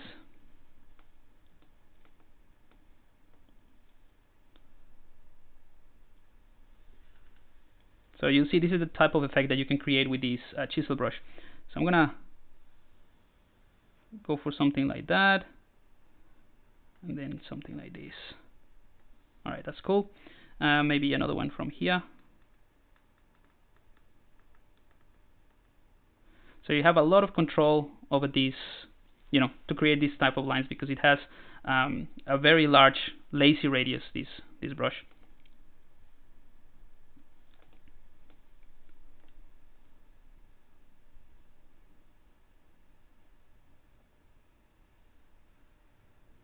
So this is something that you can do either with panel loops as well.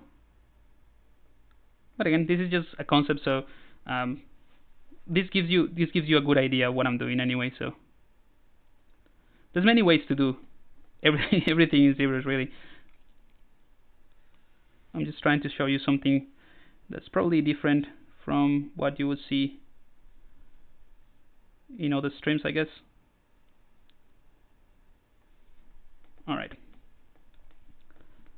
Let's see what else. I had a rough idea of what I wanted to do.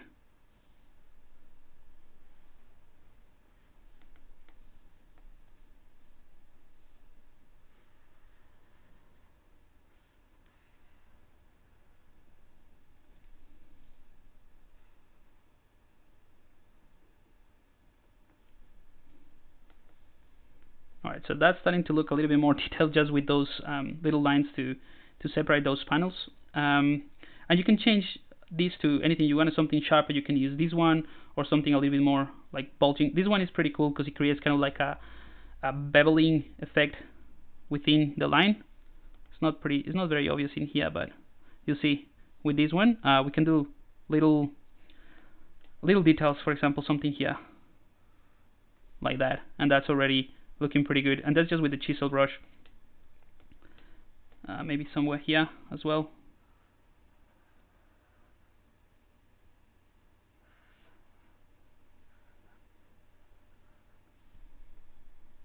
You know, I'm just gonna kind of like wing this, see what works and what doesn't before we use the alphas. So that's kind of cool. Let's just go back to this one and do a couple more panels here, or cuts on the model here. Oh, maybe that's too make it smaller. I'm gonna go into solo mode so that I can just drag this from here.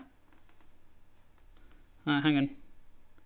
I need to make sure I drag this one first. There we go. And then I can drag this one.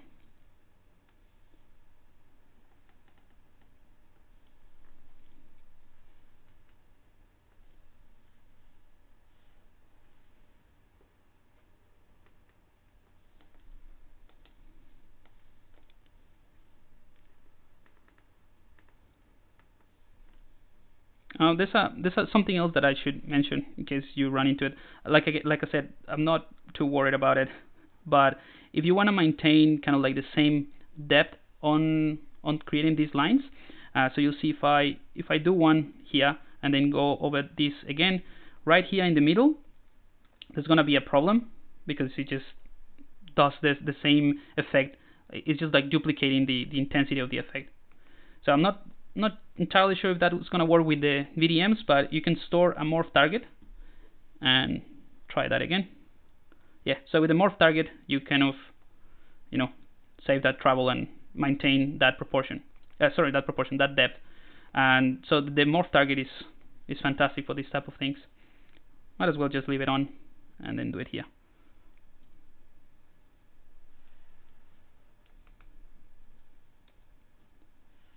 Okay, I'm gonna do a couple more lines here for the panel. Oops, store morph target for this panel here.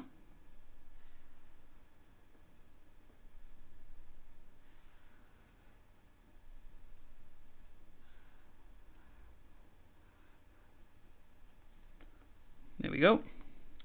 And this is something that we can use for other pieces. Maybe here, I'm just going to bring in my move brush, make sure that it's AccuCurve enabled. Just going to fix this because it's not very straight. So just a quick nudge to improve that line a little bit more. Alright, and with the same move brush, I'm probably, like, this is bothering me for a while, so I'm going to go into solo mode. And I'm going to use the clay brush. And I'm just going to sculpt this a little bit. Also using the smooth strong. And how are we with time? I think we have a few more minutes, but I wanted to show you the entire process of the alphas. So can anyone check, please, if there's anyone after me? I'm sure there's someone, but in a few hours. So if there's nobody else right after me, I can do a little bit longer. Not a problem if you guys want to stick around.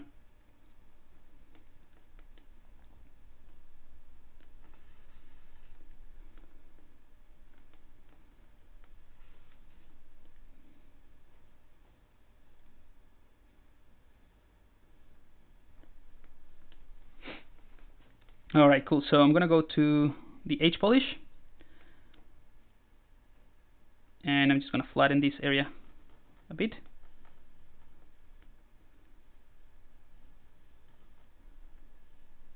Alright, so that makes more sense. And then what I can do is just probably insert something in here. Oh, you know what? Yeah, let's just go and insert a simple cylinder. Doesn't matter what it is. or some.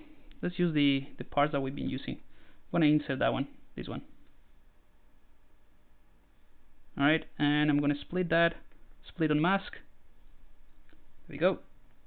Get into solo mode, and we just need to select that little piece that we just created. I'm gonna probably create a couple, so Control, click and drag. There we go, and go into dynamic and apply this dynamic subdivision. So there's just at least something now connecting to this weird shape, which I don't know exactly what it is. All right, so I would like to polish this a little bit more, but you know, I wanna move on and do something else.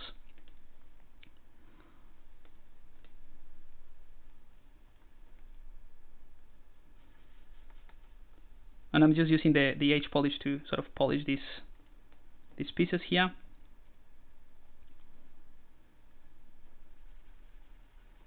We can use the clay brush as well to sort of create indentations really quickly, very soft ones. If you remember, my aim with this project is to make it kind of like organic, not too hard surface.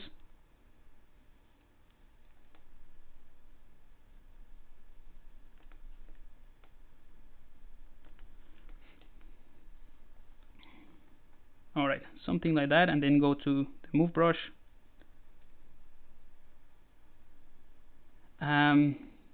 Morning stream. So yeah, I'm not sure if that means that I have a bit more time, but hopefully, so that I can show you more of the application of the alphas to wrap up this project.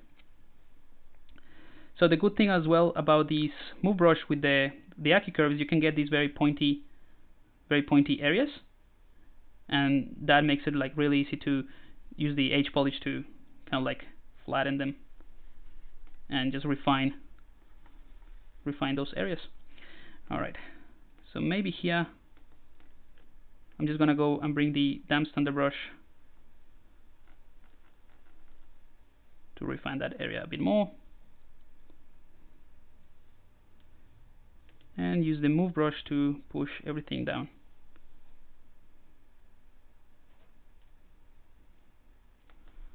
All right. Now the last thing I want to do before I bring in the alphas and start adding details is to probably create that little padding here for the, I forgot what the name is. Some of you guys might know the basically with the gun is going to rest on the arm. So for this area we can do something relatively easy. We can create. I know what I'm going to do. I'm going to show you something different. So I'm going to select this. Right, and I'm going to bring in a very cool brush called the Topology Brush. So Topology Brush, this one right here. So the Topology Brush allows you to create very quickly lines that then you can, you know, use to create pieces of meshes. So let's see how it works with the symmetry enable.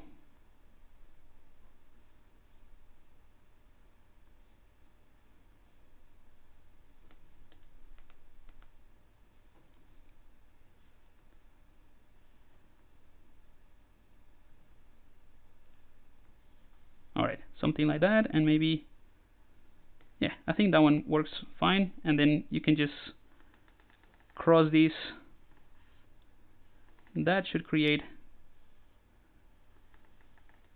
Alright, so that you'll see, you just draw on top of the geometry and it just creates that mesh. And once you click outside, ZBrush is going to create that padding. So that's pretty easy thing to do. And then you can obviously refine it as much as you want, but it's a pretty decent. Also, forgot to mention that you can also split that, obviously.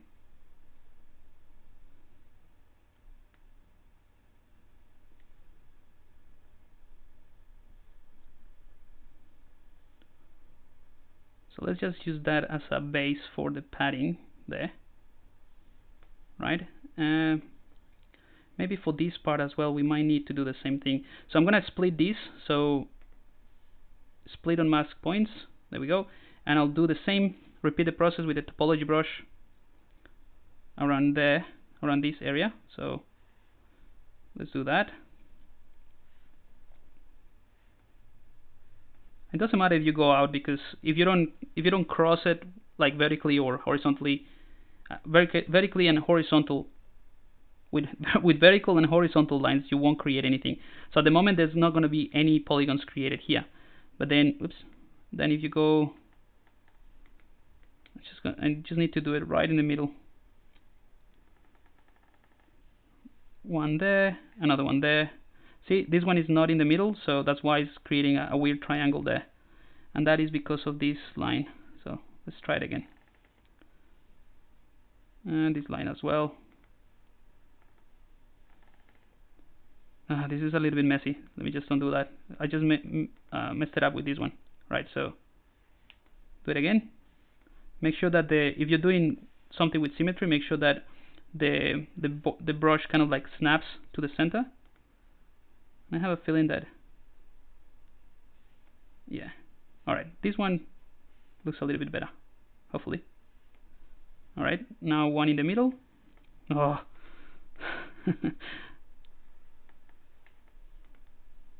Alright, let's try it again. Do it faster. There we go. And that's it. Cool. So now we can take the move brush and just refine that placement of this little padding. But you see, it's very quick, a very quick way to get that type of geometry going. Alright, I'm gonna do the same thing. I'm gonna split unmask points, and I'm gonna go to my subtool list, select that, and I'm gonna merge that down. So merge down, okay. So we have these two pieces together into a single subtool. Let's have a look at it. I'm gonna do a quick save. And I'm gonna check. I just wanna check that there is no.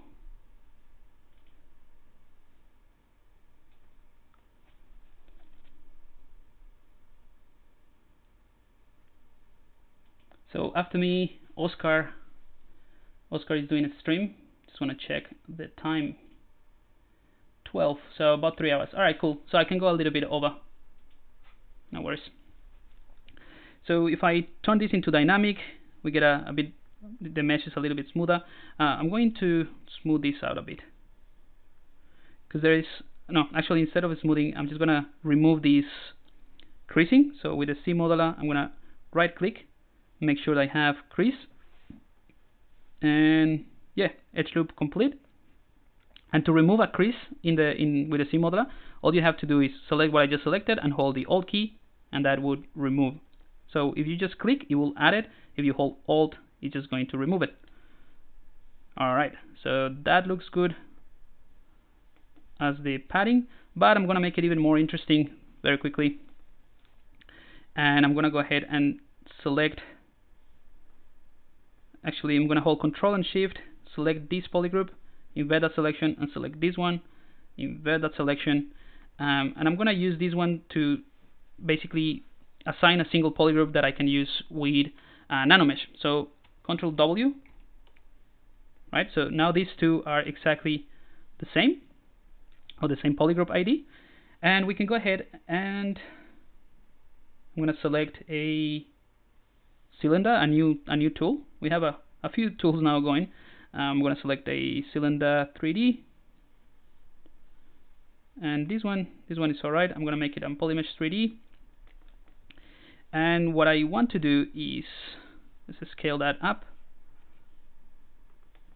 something like that, and I'm going to go ahead and bevel this. So bevel, and another bevel, and I'm going to repeat this in this area. So I'm creating like a long or elongated capsule. Single polygroup, Control W, right? So that's going to be one of the padding bits, if that makes any sense. So all I have to do now is set my camera in the angle that I wanted, or the angle that I want to create or insert this mesh. I'm going to click in Create Insert Mesh, and I've shown you the process of this in previous streams, specifically in the one that we created, that little character, that weird character. So let's click New, So now we have an insert brush that we can just click and drag to create this, but I want to create a nanomesh. So now that I have the insert here, create nanomesh brush. So now this is going to be a nanomesh brush. All right, let's go back to the gun, and I think it's going to be easier if I just simplify this quite a bit. So I'm going to duplicate this padding actually. So I'm not going to use the polygroup. I just thought you can use it, but I'm going to make it even simpler. So let's go ahead and duplicate this. Right, so we have exactly the same mesh, and I'm going to right click on this. Actually, let's go back to the C modeler. Right click on the edge, and I'm going to click delete entire, or the complete edge loop. So I'm going to remove that one, and that one, that one, and that one. All right, I'm going to select hold Control and Shift, and select this polygroup. Right. Let's hide the rest, and I'm going to delete hidden.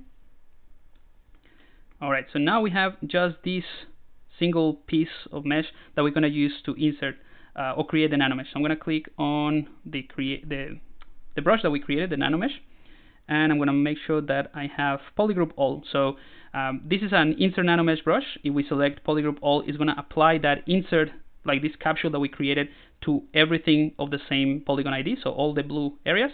So if I click and drag, this is what we get, and that's what I'm trying to achieve here.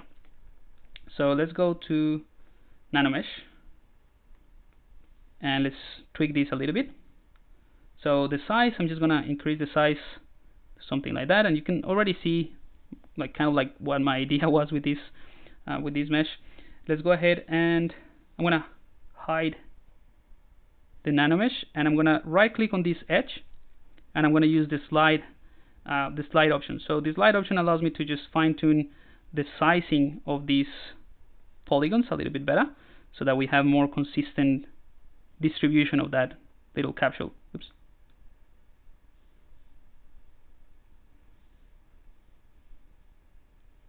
So I'm just trying to make them a little bit more, proportionally the same. All right. So you'll see they're distributed a little bit better, but we can also increase reduce the size, but distribute a bit more, have more of these capsules. So if we increase the H tile, not the H tile, sorry, the vertical V tile, we get something like this. Maybe 7 is too much. Let's make it 2, and just increase the size a bit. And you'll see we start to see a little bit more of that padding that I wanted to go for. Something else we can do is actually we can reduce the size just to see more of that curvature, and then we can increase either the length. I think it's going to be the length. Nope. The height. Nope. Well, let's just do it with the width then. So the width, something like that. All right. So you have a lot of control on this mesh. Now that I'm happy with the nanomesh, you can just leave it as a nanomesh. I'm going to go to Inventory, and I want to create an actual mesh. So Want to Mesh. So now this nanomesh lives on its own piece, right? I'm going to hold Control and Shift, to select. I just basically hold Control and Shift to select just these. I want to split the base that I used to create the nanomesh from the actual nanomesh.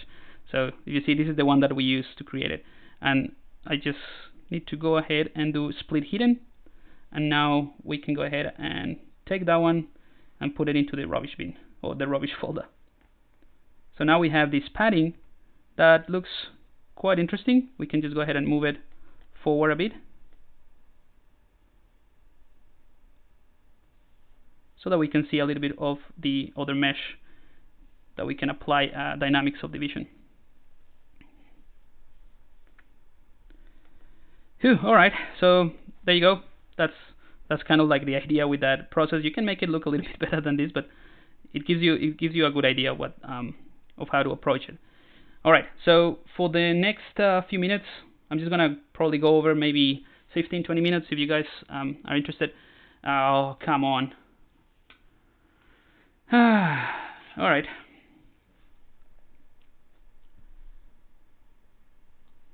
Quick save then. Hopefully we didn't lose much. We shouldn't, but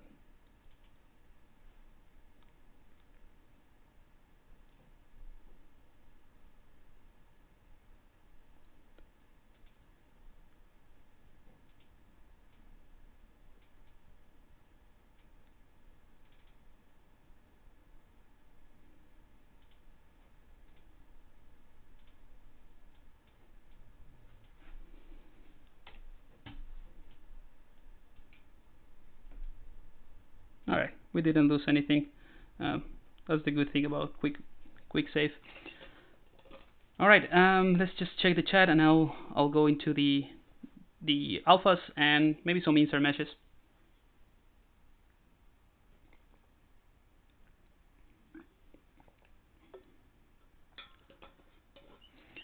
Did you do the paneling this stream or last stream? This stream is just using the Chisel Brush just to create very sharp lines. They're not actual panels. I mean, they look like panels, but they're just sculpted in the mesh itself. Hi on this quick save. I'll leave you quite late in France. Thanks again. Hope you see you soon. All right, the Serion. Thank you for tuning in. All right, so I'm gonna do the alphas really quickly, or just show you how I would apply them. Probably I don't get to do all of the ones that I want to do, but just to give you an idea of how I would approach this type of thing. So I'm going to go ahead and bring in, I want to clone the standard brush. So if you click the brush at the bottom of the palette, there is a clone. You won't see it because of the camera, but there's a clone button. Believe me, it's there. And that allows you to clone whatever brush you have in there. Now, once you have that, we can go ahead and bring in, well, first let's go ahead and change a few things. So the stroke, under the stroke palette, let's change that to drag rect, right? And for the alpha, I'm gonna go ahead and import all the alphas that we created. So 5 alphas. So now let's put the alpha on the right hand side. So you'll see we have the 5 alphas that we created. So I'm going to start with a simple one like this. Make sure symmetry is enabled, and let's see what that gives us just straight away with the standard brush and without changing anything else. So we just click and drag, and this is what we get. So we can hold the Alt key and then invert that alpha. It looks a little bit pixelated because of the resolution of this mesh. So let's go to the geometry, Nanomesh. It is already quite high in terms of Nanomesh resolution, but I'm sure we can go a little bit higher.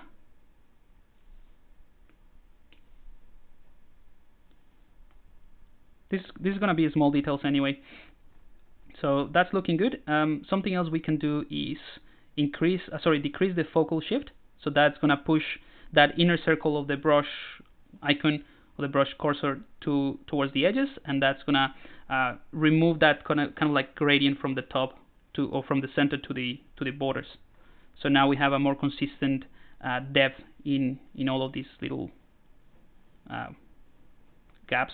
I don't know, holes. So I'm just going to put a few here.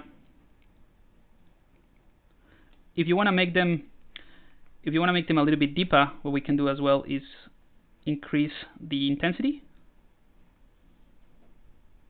Oops, holding the Alt key. So we have one there. This is quite a feature piece, as in quite a feature. It's very prominent, the details, so I don't want to overdo it. Let's see.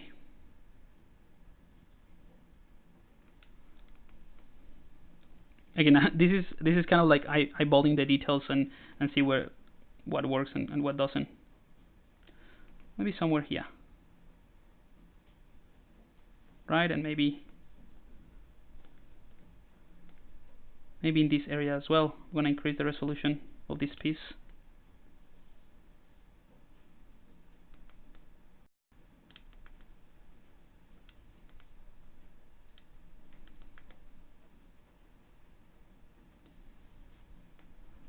All right, so that you'll see that's that's about it, right? It's very simple.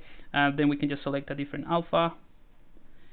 The ones that are more complex, I would recommend, like if you're doing something like this, the more that are more complex, use them very few times. So that's why these little, I didn't put them in everywhere, because it just, you know, it gets a little bit convoluted. So with this one, I'm just going to use one here, holding Alt. Maybe it is too deep, so I'm going to reduce the intensity. And this is going to be kind of like a dial. You'll see we're getting like something coming from the other side, so this is definitely too strong.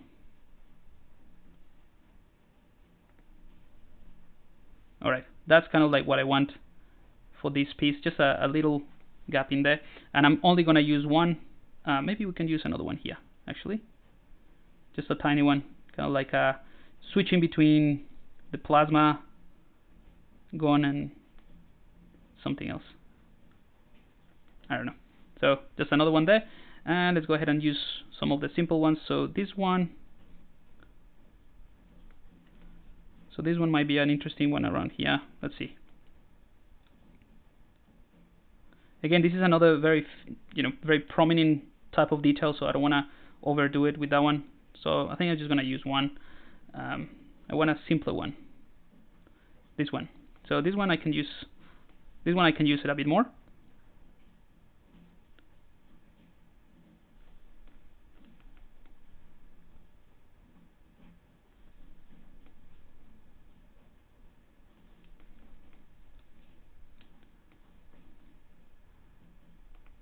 Another thing you can do is you can work with depth in sort of inverting the effect, so you can push it.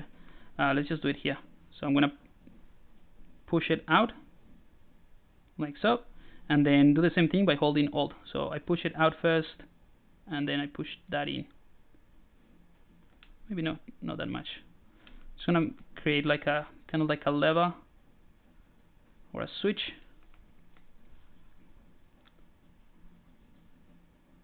And then we can do something with insert meshes in this area as well. So that's looking good. Let's go ahead and do a few more here. And those can be areas for, you know, some bolts. Also, you can do it not only in the flat areas. So if you want to find some interesting, you know, angle pieces or areas like are a bit more angular, you can get this type of effect. I mean, this one is rubbish, but you know what I mean. You can just do that. Doesn't have to be always on a perfectly flat area. In fact, something else you can do is, I'm going to delete the morph target. Oh, actually, you can store a morph target, right? And then you can use the morph brush to soften this. So I'm going to go back in time. So because I already had a morph target selected when we were creating the panels, so this insert brush, I can go back with the morph brush, which I should have here in my brushes. I don't have it here. So the morph this one right here, we can go ahead. I don't have a morph target. Alright, so we'll have to do it again. So let's select the standard brush again. Delete morph target, store morph target. Alright, now make sure that we have that one. Alright, something like that, right? And then you go with the morph brush, and then go back to what you had, which is kind of, you know, and then maybe use the smooth brush as well to soften this. So that creates a very quick panel really quickly using that morph target, right? So let's do that a few more times just to wrap up this stream.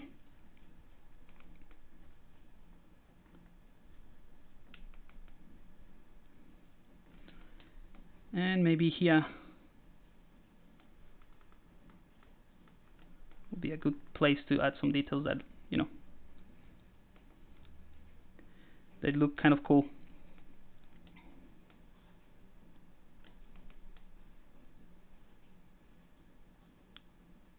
Alright, here, and this is the area where we can use the morph brush.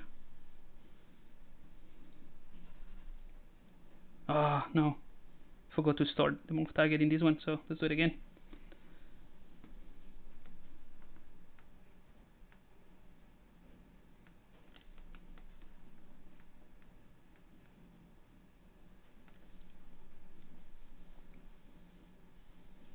morph target. There we go. So that's just a quick way to create this type of paneling effect. Right, and smooth brush a little bit. Go back to the other one. Alright, so it's getting, bit by bit, it's getting more interesting with the details.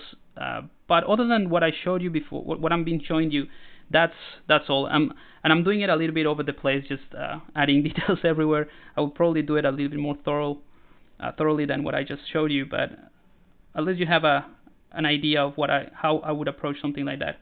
I'm going to delete morph target and store another one just in case. And I'm going to show you how I connect this, how I would connect some of this. So I'm going to reduce the intensity, and I'm going to do something there, maybe another one here. No, that's too much. So you see, this very simple alpha allows you to create very complex shapes just by reusing them.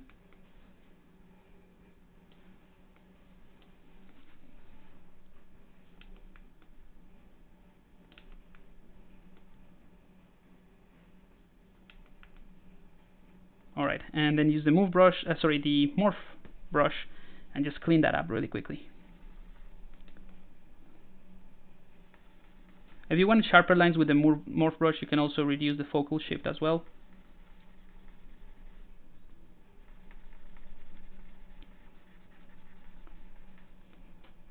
And this one as well, just clean that up. Alright, and just to wrap up, I'm going to show you a couple of, but let's say that this is the end of applying the pass of the alphas to detail this gun. You can go crazy and do a bunch more, but then let's go ahead and use a dummy file. So here at the bottom, I'm just going to append a cube, select that cube, turn it into a Q-cube, and I'm just going to scale it down so that it's somewhere inside that we don't see, really. So remember, this is just a dummy file. Rename it dummy. Right? So now we can use any of the insert brushes. I'm going to delete my morph target. Any of the insert brushes in this dummy file to add all of those bolts and stuff like that. So let's do that really quickly because it's very easy. I'm going to use the model kit just to make it more interesting. I'm going to start with the basic ones, or simple, like this one right here. And I'm just going to start placing them around. So click and drag.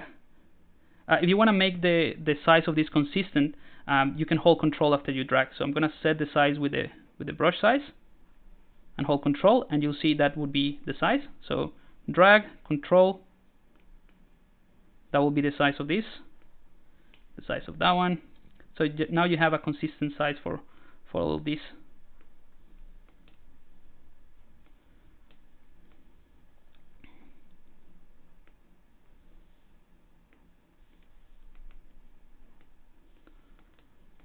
Alright, so something like this, maybe here at the top.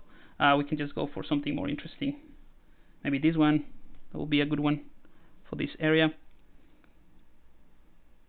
Oh, forgot to activate symmetry. That's not a big deal. We'll do a mirror and weld in just a second. Alright, I'm gonna do a few more of these, maybe in this area here.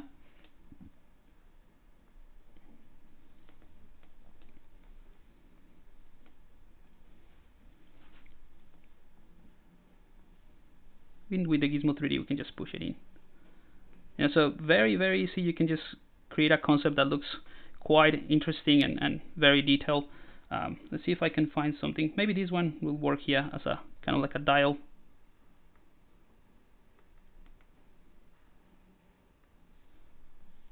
And maybe we can just scale it down. All right, that looks all right. Let's just create a couple more, maybe. Let's see. These are really interesting, actually. All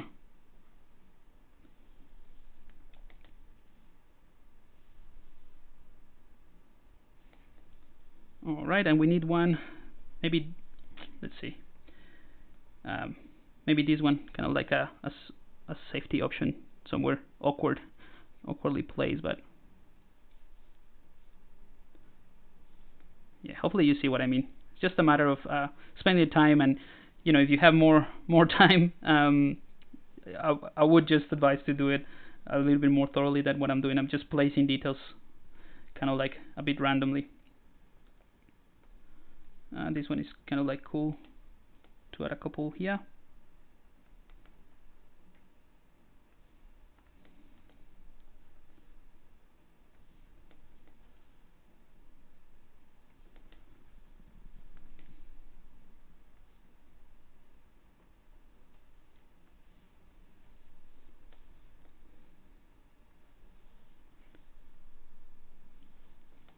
Alright, and yeah, the good thing about using the what I just showed you, the what's the name, the dummy file, is that you can essentially apply these or insert these meshes anywhere. So I can use these that looks kind of like a cannon or something, and then just place it there, and that looks cool. Maybe just a couple of these fasteners here.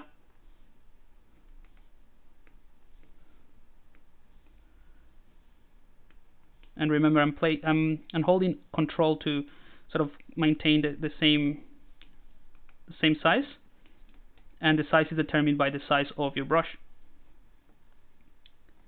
And just a couple more, maybe something flat here at the top. Make sure that symmetry is enabled so that we put it right in the center, and another one here. I don't know, these ones will be some kind of caps to refill refill stuff. And then a couple of these ones here as well. Alright, so again, you can go crazy. Maybe for this area that is, I feel like this kind of, I don't know, what the alien would hold the gun would be, it's kind of like the one that sticks out as the more sketchy one. So I will probably want to go back and just flatten it a little bit and use the edge polish to do it. But for the most part, that's it. Oh, there's one more that I wanted to do with a simple one, which is this one here.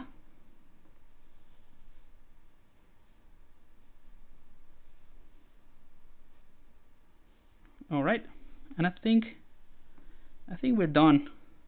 Right, I'm gonna clear the mask, and the last step would be going to solo mode. I'm gonna find my cube, which is this one here, and I'm gonna hold Control and Shift. Invert that selection, delete hidden. So now we don't have, I mean, it's still called dummy, but now it's not a dummy. So what I want to do to finish up is just mirror it first. So mirror, so now everything's on this side, and then mirror and weld. So now we have all of these on the other side. And also another thing we can do is, let's do a quick save just in case, is enable subdivision, dynamic subdivision. So now we have a very soft and nice set of details in there. Cool. Alright, so I think that concludes this long project.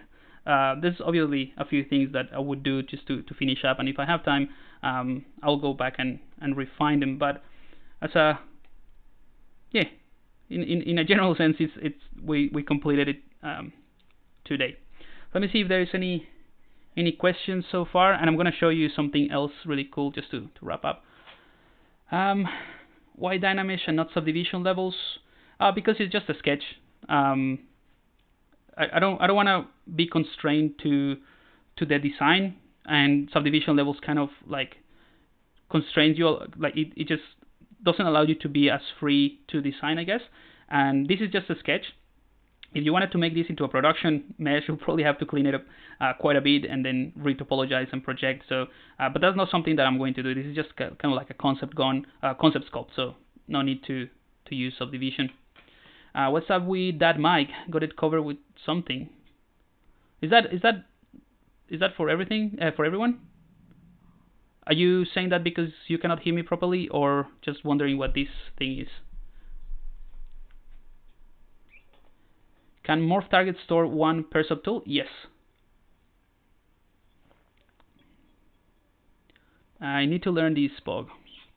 Can you repeat what you said about drag control for constraint size? Yeah. So to maintain the size of an insert brush, you just determine the size with the, let's say with the what's the name? Let's turn dynamic off. With the size of the brush, you determine the size of the insert mesh. So if I make my size of the brush this big, I can drag, right? Oops. I can drag, but as soon as I press Control, it will snap to the size of my brush. So you see it's roughly the size of my brush. And then that's it. You can just repeat that to maintain the size all across. Well, this started too simple. This looks pretty dope. Cool. I'm glad you like it. I imagine the UV master for this gun. Yeah, probably. Like if I wanted to do, you know what? This is something that, as a concept, I could use the technique that I showed you. I don't know if you've seen it. I already mentioned it a couple of times in the masterclass videos that I shared. They're still available for like another week. So if you haven't seen it, the second one, I show you how to take something like this and send it to Substance Painter with no UVs or anything. So this is something that I would probably use for, send it to Substance Painter. Anyway, so I'm gonna leave it here, guys. But just before I go, I just wanna share with you something that I've been working for the past year, which is a massive course. Yeah, I just wanted to share it with you. It's gonna be very, very soon available in the next few days. If you have watched the video series, you will know that already because it's at the end. But yeah, I'm about to release a massive course that will take you from a concept idea in ZBrush all the way to polished illustration, and I think it's pretty cool because it's gonna be a lifetime membership, and you can just get into it. And I'm gonna try. I'm very involved with the project. Like I said, I've been working on this for like a year, developing the workflows and everything. So I'm very involved with it, and I'm gonna try to keep it updated with new workflows and things that I find interesting and that I'm sure is gonna be useful for whoever is part of the community that I'm trying to create around the course. So it's gonna be ready, like I said, pretty soon, in a couple of days, and the card is gonna be open for only a few days, because there's although it's a lifetime membership, I just need to keep it constrained for the amount of students that I can give feedback to and be able to support throughout the journey. But it's basically, again, a course that takes you from ZBrush all the way to a polished illustration. I'll cover things like retopology, sketching, HD geometry, everything related with ZBrush to create a very nice, high quality concept. Sculpt, how to retopologize it, project it, create the different maps, displacement maps, and normal maps, everything within ZBrush. Then going into Substance Painter, create also Polypaint as well, obviously, to create a texture in Polypaint. How to create, so Substance Painter, Marmoset, Keyshot. So it's like the entire workflow. That's why it's been a while since I updated, for example, the ZBrush guides and things like that, because has been taking most of my time just to make sure that I create a nice, an easy way system that basically you can follow. And yeah, the idea is to help you get your ideas out there and help you polish your creations from ZBrush all the way to in Photoshop and compositing. So if you're interested, have a look at the video series. I'm gonna share the link one more time in case you missed it at the beginning. But if anything, I'm gonna be sharing. I'm just gonna put it here. So at the end of this video series, you'll get. You'll see the course in there. Anyway, guys, so thank you so much for joining in. Hopefully you found this project insightful in some way. It's not my usual. It's not the type of thing that I would usually do. I'm more into characters and creatures, but so that's why it doesn't look as great as some of the hard surface models that you'll find in this channel as well. But just to give you a different approach, I guess, and my workflow on how I would do something like this. And yeah, so stay tuned. Next week will be same day, same time. And yeah, that's pretty much it. Keep an eye on your email. If you're part of my email list, I will let you know when the course is ready to enroll, and I will hope to see you there. All right, guys. So take a look. Take care and take a look at the videos. Have a good weekend. Cheers.